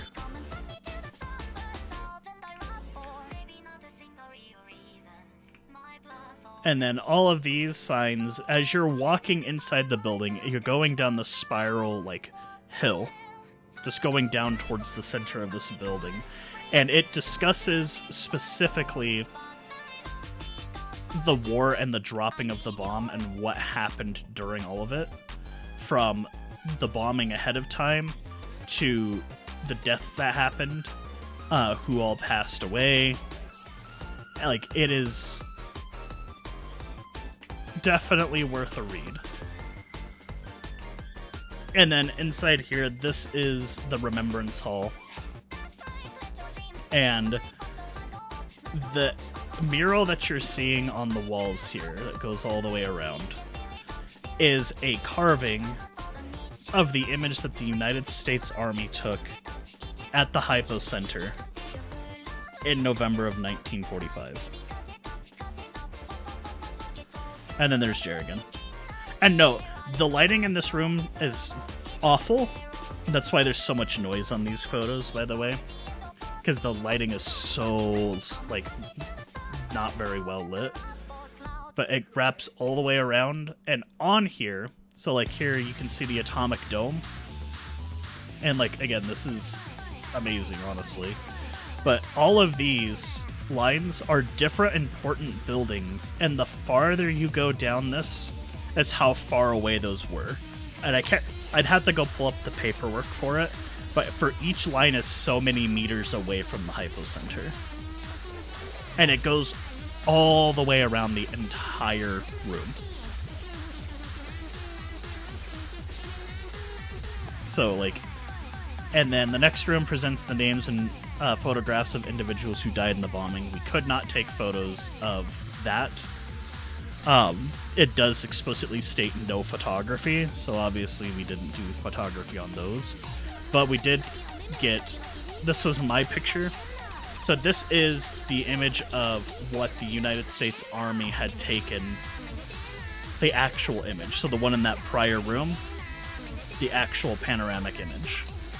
And Jared's attempt to get 2 photos of it, and I appreciate him for trying. So yeah, like you have the atomic dome here, and this was just the absolute destruction of Hiroshima back in the 1940s.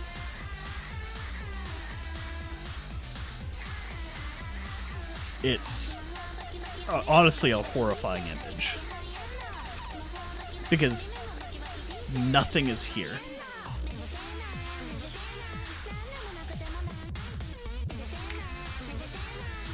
And this was after we went through the museum.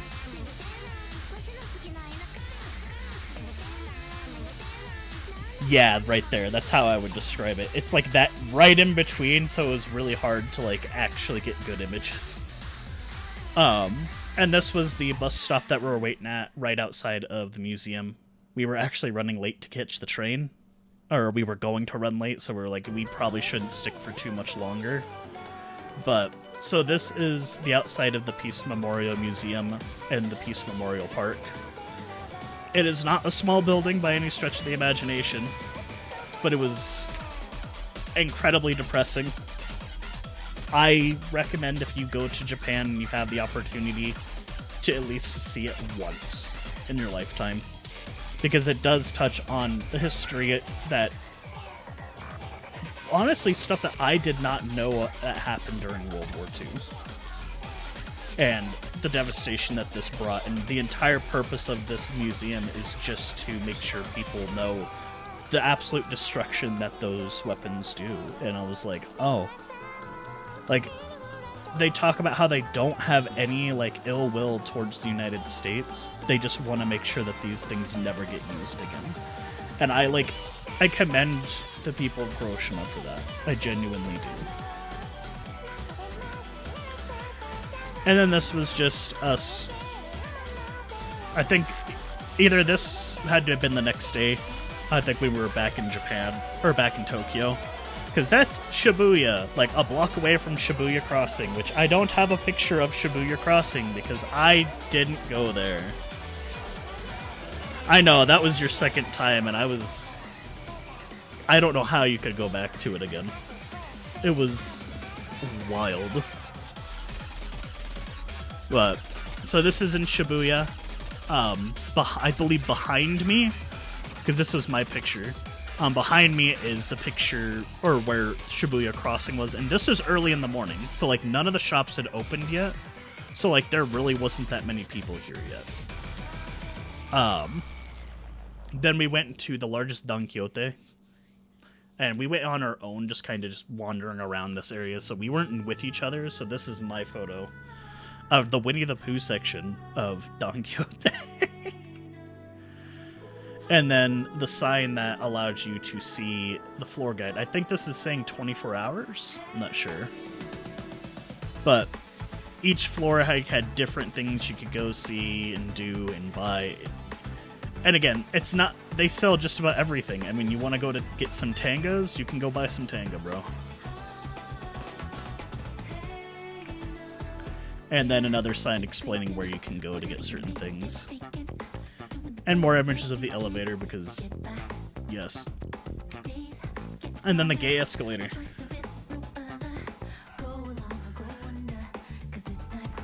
Because Japan is very progressive, guys. They love the gays. Oh, I love it.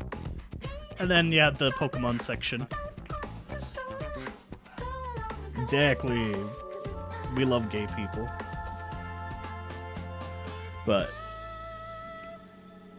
I took this picture specifically so I could translate it, because I was trying to understand what was going on here. Essentially, this was a Don Quixote and Azure Lane crossover event, and what you were getting if you bought certain things. Like, each of these acrylic stands were 2,000 yen each. You could get there's 2 sets of clear files. You had A and B. If you bought A, you got these 3. You bought B, you got these 3. I bought both sets.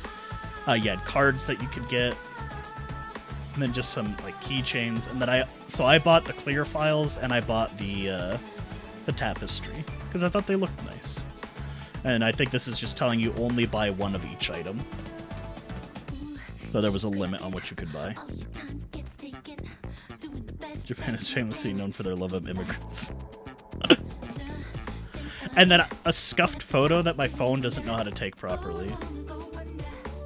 I just thought it was a really cool thing, and then I tried to take a picture of it, and it just came out incredibly scuffed.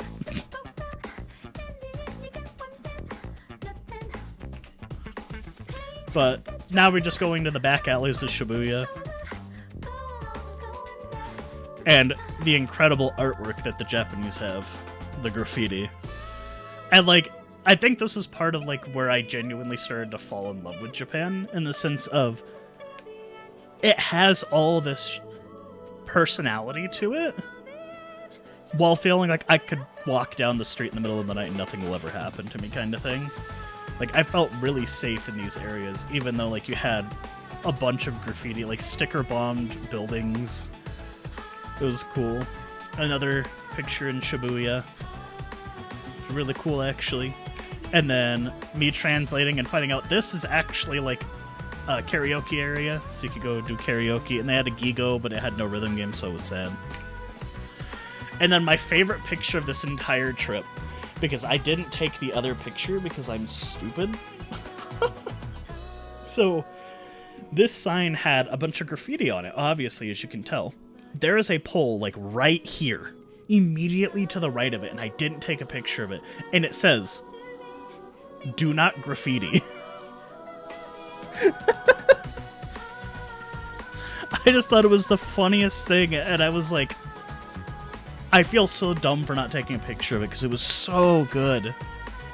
And then a picture of IKEA. I didn't go into the IKEA. And we're back in more stores. I think this is the Animate. Yeah, so this is Animate. I can see it right there. And this was the Niji Sanji section. The section that makes me incredibly sad to see. Because I did want to buy some of this stuff, but I didn't want to support Niji. And then we're inside of...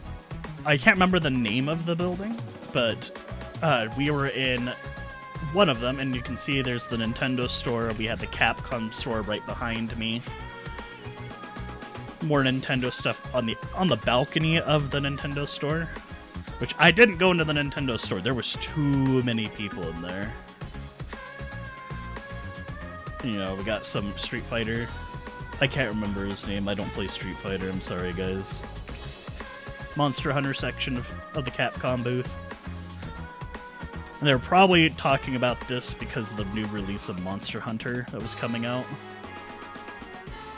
And then you had the Pokemon section, which had this actually really, really cool capsule of Mewtwo. And it was hard just to get this photo. I can't remember if that one's mine or Jer's, but it was incredibly difficult to get that photo because so many people were standing in front of it. I think this one's actually Jer's photo. Might be mine. I can't remember. Regardless, it took like a while to get this photo. And then we were in Lushing Bang, and I found some figures that I thought were really cute and I really liked. Obviously, I didn't buy most of these, so... But, like, seeing a lot of these figures for as cheap as they were made me, like, cry so badly because I wanted to buy them. If I lived in Japan, I would have a massive collection of figures just because of how cheap they are. Like, they were incredibly cheap. Like, okay, this one wasn't super cheap. I took the picture because it was, like, cute, but I don't like Figmas, and, like, it's the least ugliest Figma I have ever seen in my life. I'm a Figma hater, and I will die on that hill. And, like, you had just various pictures and prices of stuff. Like, you had this birthday one, you know, 2,200 yen, 1,300 yen. For context, 2,200 yen, like, take whatever the number, add a dot right here, and then make it like, erase, make it 30% off. That's about how the easiest way to translate into USD. So, like, that right here is closer to, like, $16. This is closer to, like, $9. Around $10. So, like, these figures were so cheap. And they were all unopened.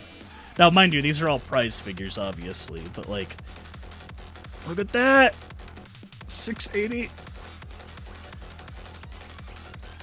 And then you had some, Hololive ones that I like. I have this one already, but like to go ahead and get like a Nene or Robococo or Okayu, like I would have if I could have.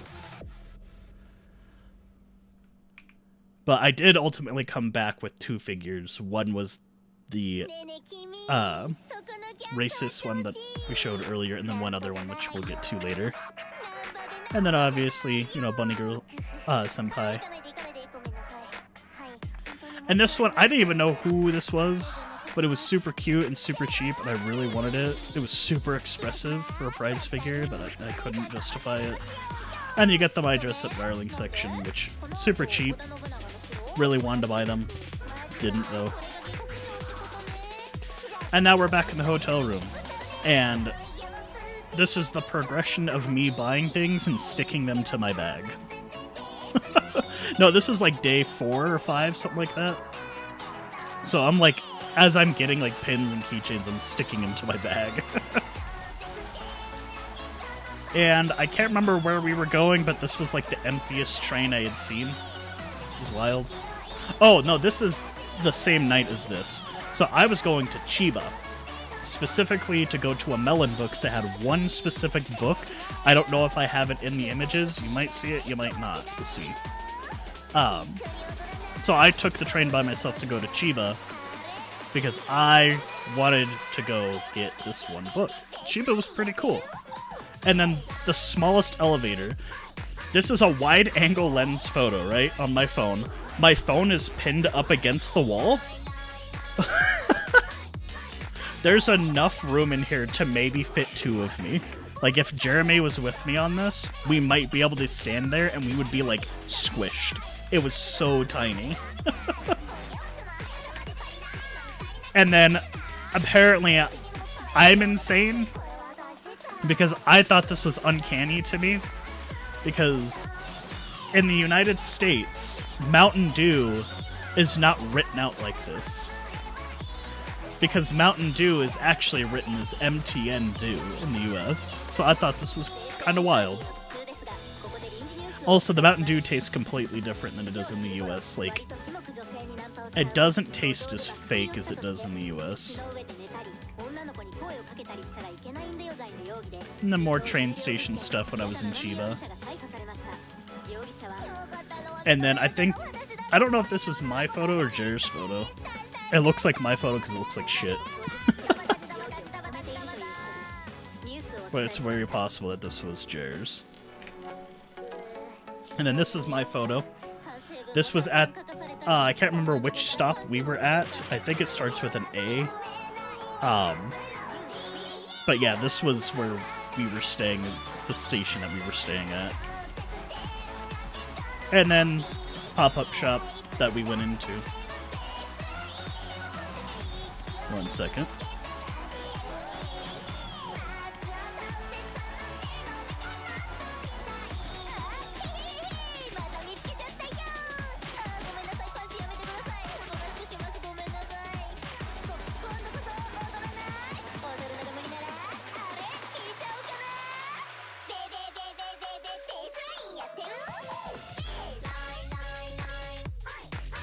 Sorry about that. But yeah, so this was in the official Love Live store that we went to. So this is most likely Jer's photo because, of course. Yeah, I realized I said pop-up, but it's not. I keep saying pop-up because there's pop-up stores everywhere. But yeah, no, this was the official one. And this was actually nearby where we were staying. I don't think this was the one in Akiba. It might be, now that I think about it. I can't remember. It's been, you know, almost 2 months. A month and a half. And then back in Akiba. So, and then we went to the Yostar store, so you had stuff if you were into Yostar. The only thing I was really there was to check out the Blue Archive section. Okay, it wasn't Akiba. Okay. Unfortunately, with the Yostar store, they didn't have a lot. It was actually really small. And then here's a stack of the books that I had gotten up to this point, because, of course. Yeah. It's Rhode Island from Arknights. I don't play Arknights, so. And we will be going over these books later on. I don't know if I show it, but the Bunny Archive one is the one that I was looking for in Chiba. So, yeah. Now, this train ride, we were on our way to Numazu. Now, if you know anything about Love Live, you know stuff about Numazu, and Jer is huge into Love Live, and he wanted to go to Numazu. And I said, you know what? Let's go. Why not? I'm not huge into Love Live. Maybe it will make me a Love Live fan, you know? Maybe I'll become interested, right? So we go. This is the train station in Numazu. So, specifically in Numazu, the group Aqua of the Love Live School Idol Project is they're from Numazu, the small fishing village or small fishing city in Japan. And so like they have all of this advertising for Aqua and Love Live all over the Numazoo station. And we will go into more pictures of it. But we're leaving this area to go walk around Numazoo and go check out someplace. So, we are currently on this photo on our way going to the Gamers store. And here's the Gamers store. It is decked out with Aqua merchandise and also like theming for Aqua. Like, there's all the members of Aqua. You had specifically Sunshine in the Mirror for the Yohane spinoff. And there was a stamp rally that Jer is currently stamping on for that you could use, and you would get a stamp book that you had to buy for it, and go around the town and do like, oh well, if you know anything about a stamp rally, you go from store to store doing stamps for stores that are participating, and they also had like this quiz thing that was going on, which we didn't do because they were all in Japanese. We tried. And the Gamers store that was taken over by Yoshiko, or Yohane, or the correct translation of John, and then her signature. So this Gamers store was taken over by her, which honestly, I really like that. Like, this is stuff that you don't get to see like in the United States often, but it was really cool to see. As someone who is not big into idols or never really got into Love Live at all, right? I enjoyed the hell out of Numazoo. Like, this was a highlight of the trip. Like, when it came to all of the cities that we went to, Numazoo was the highlight. This was like the time where, like, Jer is not the most expressive person in the world when it comes to that, and this man lit up like a motherfucking light bulb. It's the Little Demon store, my bad. Sorry. And obviously more photos. And now this was like the downtown, like Main Street, I think we were walking down. And they had these banners of all the Love Live characters just going down it. So Jared took pictures of like every single one he could.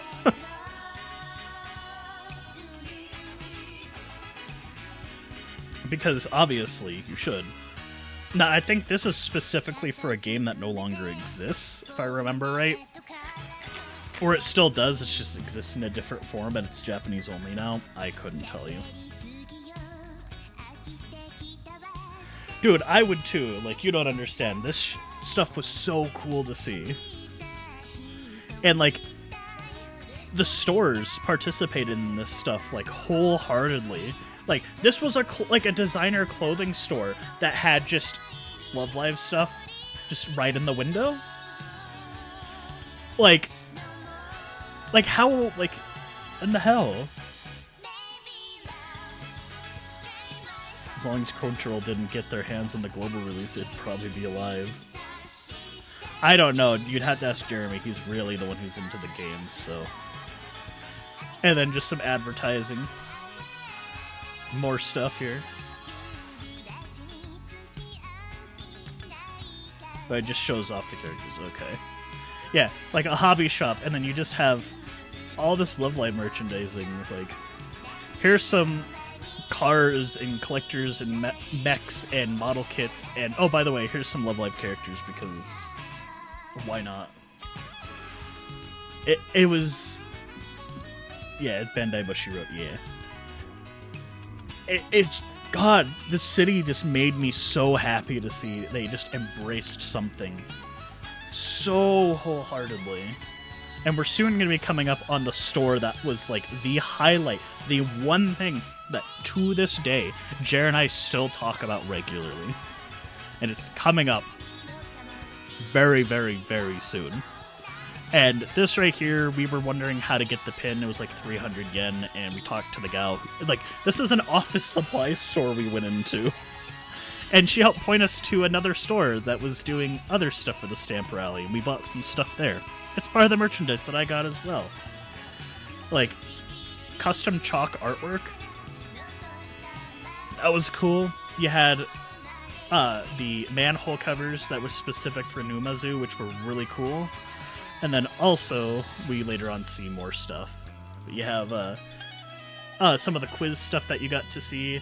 Like, it would give you a question about Love Live or the city's lore, and then you had to answer it, and it has on there, don't cheat. Like, that right there is, don't look it up. And the highlight of this entire city was this cookie. This cheesecake cookie sandwich. So Jared bought this for me because we were both kind of in this position of like being peer pressured by this old lady. By grandma, specifically. She was super kind, but we're like, you have two really awkward people who don't know how to like handle social situations very well. Like being like, hey, you should come into our shop, come. As Jared's trying to do the stamp rally right outside, and so we're both inside, and he's like, okay, just pick something, we'll just buy it. So I found this, so I picked it. Didn't know what it was.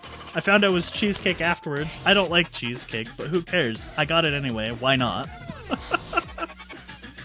It was pretty good. I can't complain at all. Like, I enjoyed that cookie. And mostly because it doesn't have that texture of cheesecake that I don't care for. Flavor I'm okay with. It just doesn't have that texture. So I was like, awesome. Jared liked it too, and we both really want to go back to Grandma's cookies. And I think we'll get a picture of the storefront later on. And this was a green tea themed with Love Live on it. And then more shops around the town. With different characters, like... It was just so crazy to see. And then a random picture of just one of the roads. Anyway, back to more Love Live stuff. And so this was back at the Gamers store again. And the April Fool's joke. No, that's the thing. Okay, here's the way that we booked everything out, okay? When it comes to planning, I just told them, here's some of the things that I want to do. I want to go to arcades. I want to go to like places like Melon Books, Mandarake, Lashing Bang, Animate, and I want to go to Hiroshima and go see the museum. That is all I care to do. So whatever you want to do, let's do it. And this was one of the things that he just goes, we'll see if maybe we want to do it. And then one day we just kind of went, he goes, I'm going to go to Numazu. You want to join me? I was like, all right, let's go. And so we both just hop on the train and go. It was the best last-second decision I had made. And then Numazu, Nakamaze, Shopping Street. It's so good. I love it so much, man. And then, yeah, just like I said, there's so much more. You know, I got fencing, the Hanamaru's manhole cover. Yeah, exactly. Like Jerry said, Juice has a very hands-off approach, and I'm more lay every possibility out there. I want to go with the flow. I just want to hop on a train, get off at a station. Where am I? What's cool here? Jerry's like, no, we gotta schedule this shit out. So it's going to be interesting when we go back again. But yeah, so we got Hanamaru as a manhole cover, which was wonderful. And more Love Live banners, which again... And then lovely photos, Jer. You tried. I will give you a you tried. And then this was actually, I really liked this. So this is one of the underground sidewalks that you can take to go across the street. And this was just in the tunnel. I thought it was really cool. Like, something like this just wouldn't fly at a lot of places in the US. It would get taken down instantly. And I just love how it says Open Numazu. And then we're back at Numazu Station, getting ready to head back, and now we're just gonna blast through photos, because this is basically all the photos that we're gonna be taking next are just inside of this building before we go to the store. So we already seen that. This was a drawing contest I thought was really cool. Kids drawing, you know, what they want for the future. I liked it. The city going out of their way to do stuff for kids, and it's awesome. And what is it? Just a bunch of love-like artwork all over this station. But we're not there yet, I guess. I guess we gotta go to the store first. So this is right outside the station. You go hang a right immediately as you go out the station, and then I think this was the pop-up shop. It might be not. I think it might just be currently a pop-up shop specifically for the Yohane spin-off show. But yeah, like you got Yoshiko as Yohane, and you got, you know, Chika, all the other girls there. Lilaps. a life-sized Lilaps. Do not touch. You can bet your ass Jared wanted to touch it. And then I guess now we're back inside the train station. And so these were all the posters that you were walking across the bridge to go from one side of the station to the other. Or the other side of the tracks to the other. And he did his best given the circumstances, because we were basically... He wanted to get pictures of every single one. But we were... like, it was like 3 to 4 o'clock when we did this. So he's trying to take pictures of everything while there's a crowd of people going through, and we were both feeling awkward. But at the same time, I encouraged him to do this. Like, what's the chances he's gonna come back and see all this? We don't know when. So fuck it. Do it. Have fun. Enjoy your time here. Have anything? So here's the dynamic of this entire trip. Jer was the planner. I was the hype man.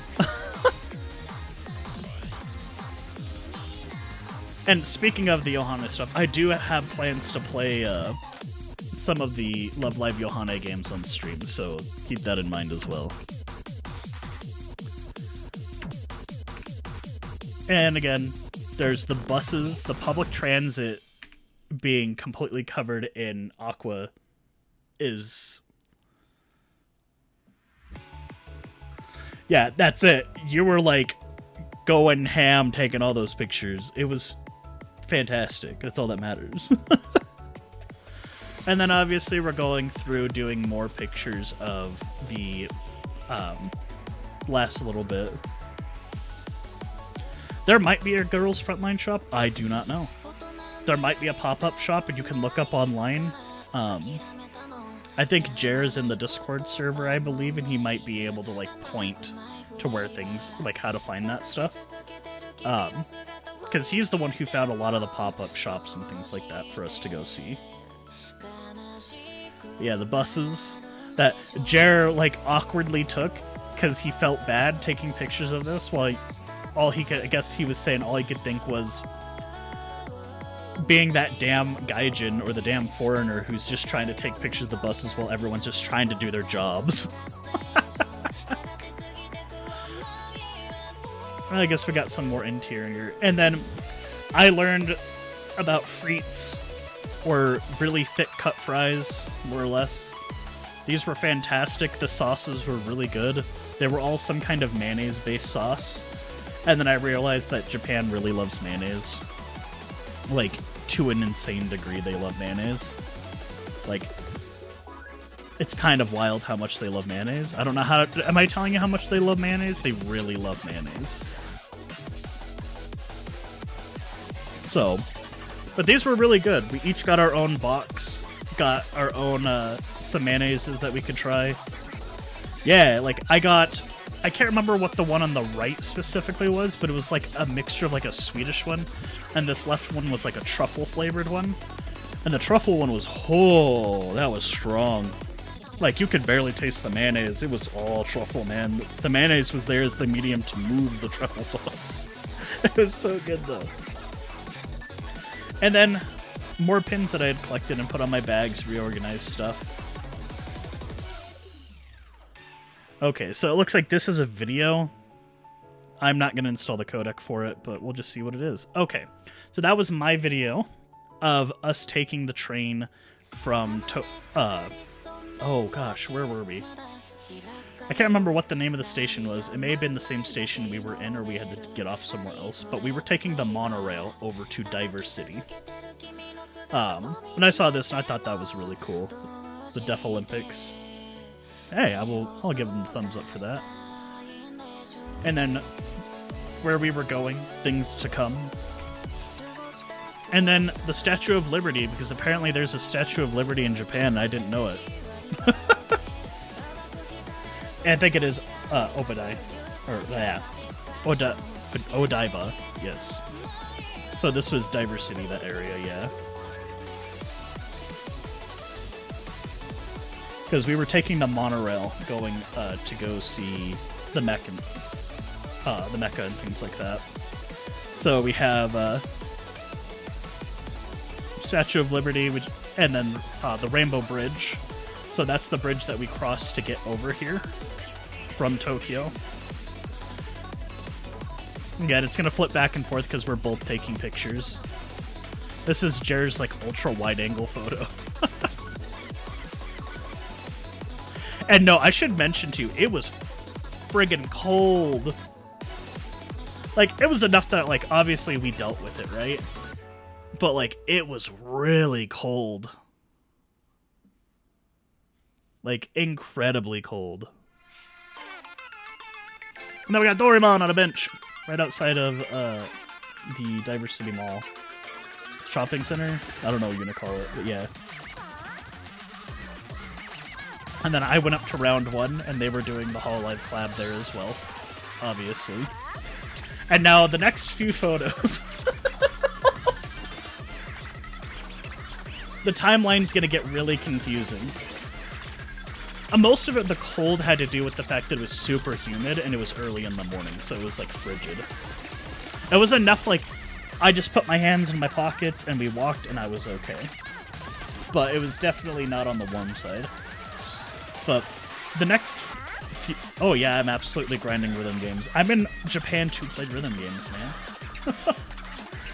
man. So this specifically, I was playing Music Diver in the round one, while Jer went over to the pop-up arcade, or not pop-up arcade, not the pop-up shop, wow. Went to the Love Live, like, maid cafe kind of thing. So the Love Live cafe. So, while he was there, looking at this, having a grand old time, I was grinding. And I was still grinding.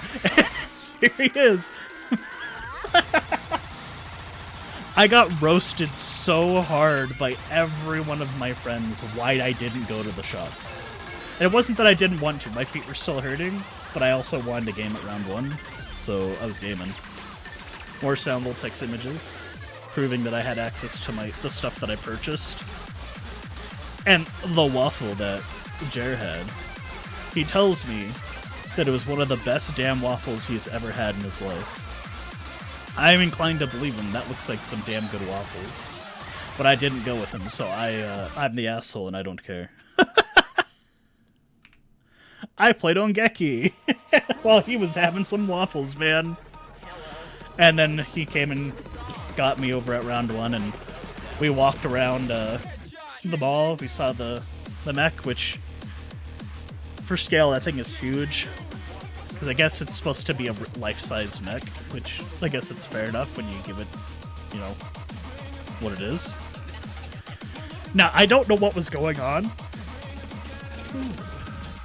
at the Fuji television station, but I have a feeling it's some kind of game show type thing where people need to climb up this while it's covered in some kind of oil. That is my understanding. I have no clue. But it doesn't matter. It was interesting to see that was going on. And now we're just back. We have left Odaiba. And now we're just kind of walking around doing our own things again. I was at arcades. He was doing whatever. And there was a poster for Tunitham Luminous Plus, which had just come out when we got there, I believe. And then you have My Prism, which I did not get a chance to play My because most of the My cabs were being played, and I did not have my gloves with me. Sad. And I still need to look this game up. I don't know what it is. It's just pretty girl art, like magical girl-esque with like idol, and I was like, I kind of want to know what this is, and I didn't look it up, but I still need to. A figure that both Jer and I really wanted to buy, because this was at another Loshing Bang. As you can tell, we went to a lot of Loshing Bangs, we went to a lot of Mandarake. I didn't take any pictures in Mandarake because they did not allow photos, so I wasn't gonna do that. Even though I did buy stuff from there. But yeah, a Madoka from Idolmaster.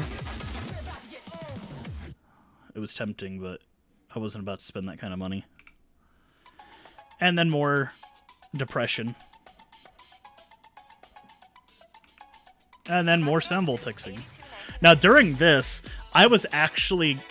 This specific point when I was in Japan, I went to go to one of the arcades. I can't remember which one it was. I think this one may have been the Taito. I can't remember. It was super small, but like very vertical, and at the very top was rhythm games. And so I was there, and I was just going ham on Samvoltix, and I had like a crowd of like 5 or 6 people like cheering me on while I was playing. And it was very awkward. And in the meantime, Jer went back to go see the mech and record a video of it running the stairs over at the mall. But I can't play that video. So, we didn't get a video of it. And specifically, he went back so he could try to get some pictures of Rainbow Bridge while it's actually as a rainbow. But that did not happen because apparently they only light up the bridge on holidays. And we weren't there for a holiday, so kind of disappointing, unfortunately. Yeah, see? Odaiba. Aqua City. And then his nighttime shot of the Statue of Liberty. And the bridge. And this was the plane flight back home taking, and we were both sitting down watching Love Live before I passed out on the flight and stopped watching. This was my bags that I had for the trip. So I had brought 2 suitcases, or sorry, I had brought 1 suitcase in my backpack. I had to buy a second suitcase, which is this white one right here, and this is Jer's suitcase.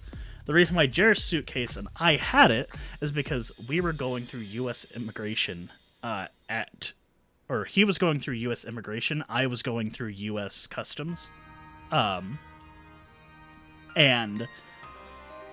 I was in the line out, and like, I was in the line maybe 10 minutes at most. He was up there for like 45 minutes getting like interrogated.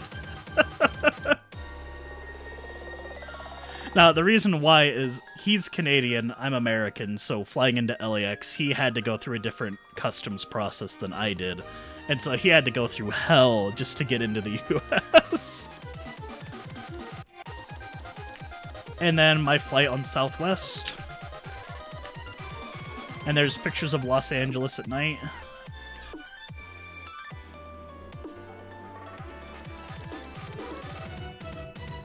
And then I'm back in Colorado at the end of the trip. Again, I don't live in Colorado. I just happened to land in Denver because that's where we were staying. And I walked out like a fucking king at round 1. So as you can see, as things to come, there is an Ina and a Fubuki. Oh, let's add an Okayu in there as well. And then, you know, more gaming. And then my Wii U that I booted up, got it set up, and it had a copy of Minecraft for Wii U inside of the damn disk drive. You bet your ass we're going to play it. That Odaiba sign was a pain in the ass to take that picture of. The sign was so bright and it had to really balance the lights to get a readable picture. That's why it's so dark. No, that makes sense. I don't blame you on that. Now, in this case, that is the end of the pictures for this. Except for we got merchandise that I bought that we gotta look at, boys. Let's take a look at some books that I got today. So I really wanted art books. I took out all the not safe for work ones, and so you'll see some more sketchier ones, but you're not going to see anything that's super bad. So going through Melon Books, Mandarake, and Bang, and a lot of the used stores, I picked up some books that I really wanted. Most of these came from Melon Books, though. So, and almost, I think all but like 2 of them are art books. So like if you open them up, it's just artwork. There's nothing else in a lot of these. So, but yeah, you know, we got some Hololive, we got some Toho, more Hololive. Now this one was really cool. So you have the Cheerful Girls, you have skirt style and short style. Depending on which way you were reading the book, it would be the same exact image, but whether they were wearing shorts, if they were wearing skirts. It was actually kind of a cool book to read. Or like art book to look through. And then the Holosphere for Hololive. And then we have Blue Archive, mostly focusing on Seiya. More Hololive, but this one is focused on wow, why can't I remember her name all of a sudden? My brain is frying. Toa. Thank you, brain. Yeah, so just a Toa art book. And then more Hololive books. Blue Archive. Then we got some Genshin Impact with Lumi. Now, this one I found at Animate. When I saw it, I grabbed it and I snatched it with no questions. So this is Rurudo, which is a very famous Japanese artist, and he makes a bunch of very recognizable art. He is so recognizable, in fact, that he is the artist and designer for Toa of Hololive. And then more. And that's the book that I went to Chiba for, because I really wanted that one. Anyway, this is another one. This is not one I picked up in Japan, but on my way home from Japan. Because, you know, why not? And then there's the stack of everything that I got while I was there. You know, I got some more stuff here, and then I got, like, you know, Hollow Meeting, and then I got one that I had to censor, and then that's a friend of mine's book. And then some gifts that I got for my nieces and nephews. So I got this Lego set that was specifically got in Japan. And I got an octopus, a turtle, and a Phlox plushie, one for each of them. I got puzzles. Sorry, huzzles, because we don't do puzzles around here. And so these are just little puzzles that the kids could figure out how to do. And they were so confused. And then this is just progression of certain things that I bought. You may see duplicates of items, but it's not much I can do about it. So, like, you have some of the books that I purchased, some stickers that I got, some keychains, acrylics, a Mizuki plushie from Carl for Stage. This one says Pochama, but I know it's Piplup in English. But because it's called Pochama in Japan, I kept calling it my PogChamp bag, because he's my little PogChamp. And then I got a Mio plushie. And some of these items are going to be gifts. Like, this keychain is a gift for my girlfriend. This acrylic stand was a gift for a friend in Colorado. And there... Oh, okay. So I can't show this video, but it is a video of this, which is a really thick acrylic keychain with a liquid inside of it and glitter that actually moves around when you tip it around. And some more stuff that we got. So I think this was in Numa Zoo. We got all these keychains and such. Yeah, it was in Numa Zoo, because this is the one that we bought at the one shop. After we talked to the old lady about getting that pin, she's like, oh, go here. And then some Melon Book stuff, some stuff I got out of Gachapons, some Free Ren and Himmel from Free Ren. Well, that's not Free Ren. Well, Free Ren's right there in Aurora. And then some more stuff that we got I could get used because they were super cheap for pins. And there's my Pochama bag when I bought it. Again, he's my little PogChamp. Now, the tip is if you do go to Japan, make sure you either bring with you or buy one in Japan, some kind of bag that's small that you can use for coins. Like, this is a dedicated coin bag. And the reason for that is you are going to get a lot of coins back because you're going to be paying a lot in cash. And when you pay in bills, they just give you coins. And you get a lot of coins. And so you'll be spending a lot of money in coins. Now, this was one of the only thing... This is the second figure I purchased, actually.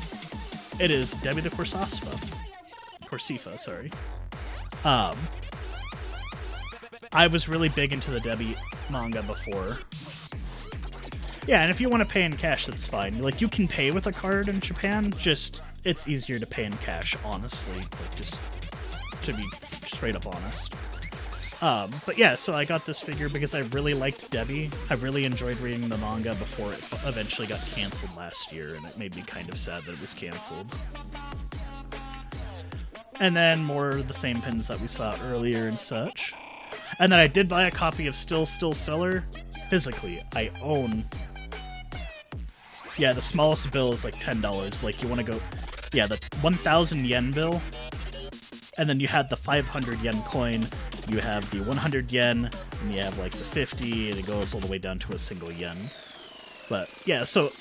I owned Still Stellar digitally, but I'd never owned a physical copy. And you bet your ass when I saw it, I bought a physical copy. It's about $20. Then again, the Mio plushie. Mizuki. The racist figure that I would have had and bought so I could fix it. Or make a stand for it. Here is the full size of that tapestry, which I thought was really cute. I really did like it. And it is hanging up in my room now. And then more the keychains as all of them that I got. Some of them and some other things, like I did get this Nintendo thing here. How you gonna make it stand? So that's what I'll have to look up. I was thinking about doing some kind of 3D printed stand mixed with some kind of way to make it sturdy. People do it all the time in the figure collection scene, repairing figures. So I'll look up on like my figure collection and we'll go over that, and maybe I'll do a stream on it. We'll see. But yeah, more keychains and things that I collected. And then a Miku plushie that I was going to gift to my girlfriend because she's huge into Miku and she really wanted one, and so I said I would definitely get her one. Oh, no, absolutely. I have so many figures. I've actually run out of room, so... And then there's the Debbie figure actually out and about. It looks very nice. I really like it.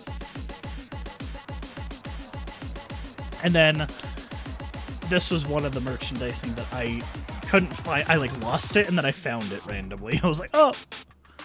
And then there's the Nintendo card. So the date that we went, the time frame that we were supposed to clock in, and like there's my Mii from my original Wii going all the way up to my Switch.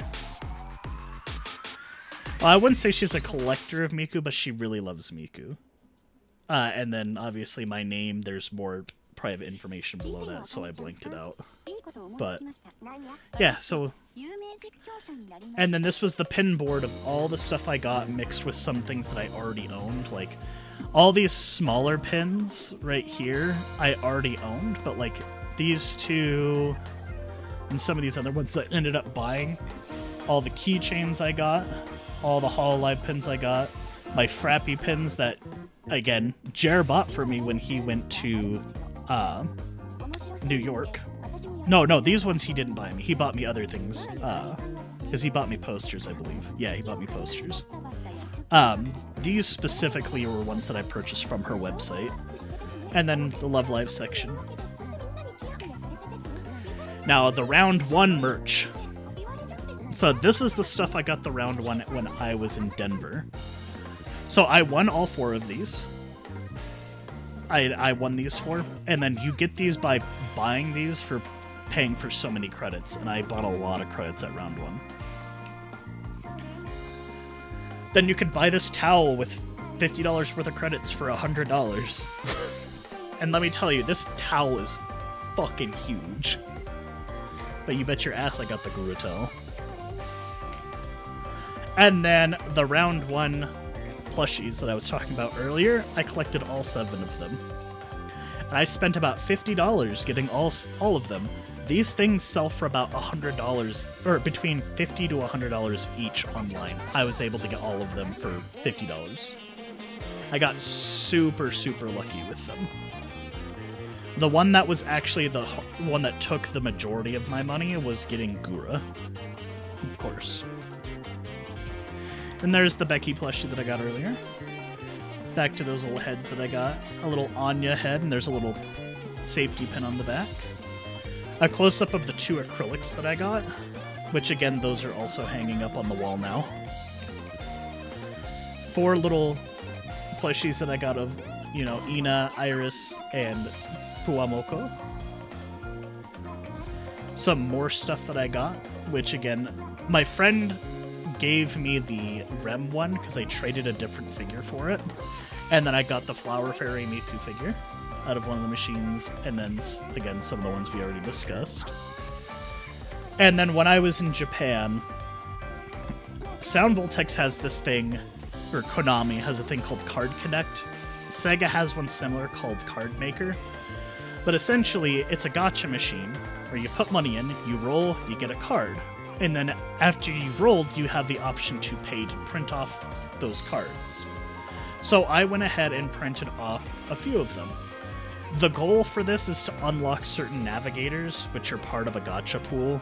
It's not very fun to do, unfortunately. It's not like the normal ones, which you can roll for them and get from, what's it called? And like you're guaranteed after so many rolls. This one is your random chance if you get it. So these were just the ones that I ended up collecting. And unfortunately I did not get the navigator I was pulling for. So maybe next time I go to Japan, or I'll pay someone to do it. Who knows? Yeah. And if I remember correctly, if you get these, you can then use them as appeal cards in-game. So that is one bonus at least.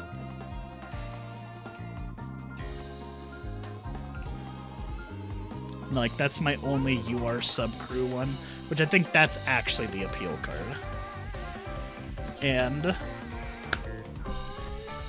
that was my trip to Japan, guys. So, for the most part,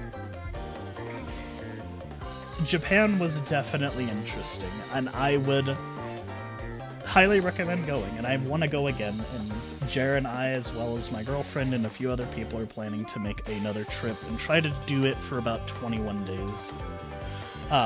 This isn't going to happen until, I think we're planning summer of 2026, so we got a lot of time before that. No, Jer, you're not allowed to come. Not allowed. We're definitely doing things a lot different this time. Jer's not paying for my way this time, but even though I have to thank Jeremy, up, down, left, right, a million times over, without him I would have never been able to go to Japan. And I'm happy that I was able to go. And I have no regrets going. So, hopefully we can get more stuff, and we can do more. And we're doing the planning for all that right now, so... But other than that, I think it is about time for me to end the stream for the day, and hopefully we can do more. So, essentially, I will talk more in Discord and get more info out and try to come up with ideas and go from there. And other than that, I have nothing else to talk about because that was my stream for the day. But other than that, if you guys have any, also as well, if you have any suggestions, join Discord. I do want to talk more on there, and I want to come up with more ideas on what we want to do for the stream, so feel free to do any of that. But I'm going to go ahead and hop off. Family wants me to go have dinner at this point in time, so we're going to go ahead and figure that out. And I've been streaming for 2.5 hours already. Hopefully next stream will come up with the games that we're going to play, and we'll go for that. I'd like to join with the heart of the group, the heart of the plan. Honestly, I think Jer is figuring that out as well, because he's the one who's doing the majority of the planning. I've told him exactly what I want to do. My girlfriend is very similar in that regards to me. We both just want to go play arcade games, go explore places, buy things like that. and for the most part, if we do like split up to go do things on our own, like I will be taking my girlfriend places. I know how to get around Japan now on my own, and things like that. The others will do whatever they want, but there's more of planning things that we want to do together. Like we do want to go see Mount Fuji and do things like that as a group, so we're gonna plan those things out. But it's a lot of planning ahead of time, and hopefully when that actually comes to fruition, I'll be able to I have some ideas that I would like to try for that trip, but well, I'm sorry, I'm one of those guys that you can't get ideas out of me. So, other than that, guys, I will talk to you guys in the Discord. I'm going to go ahead and hop off, let my voice get some rest, and I'll start planning out the next stream. You should see me here in a few days. Otherwise, I appreciate y'all for joining, and you guys have a wonderful night. Talk to y'all later.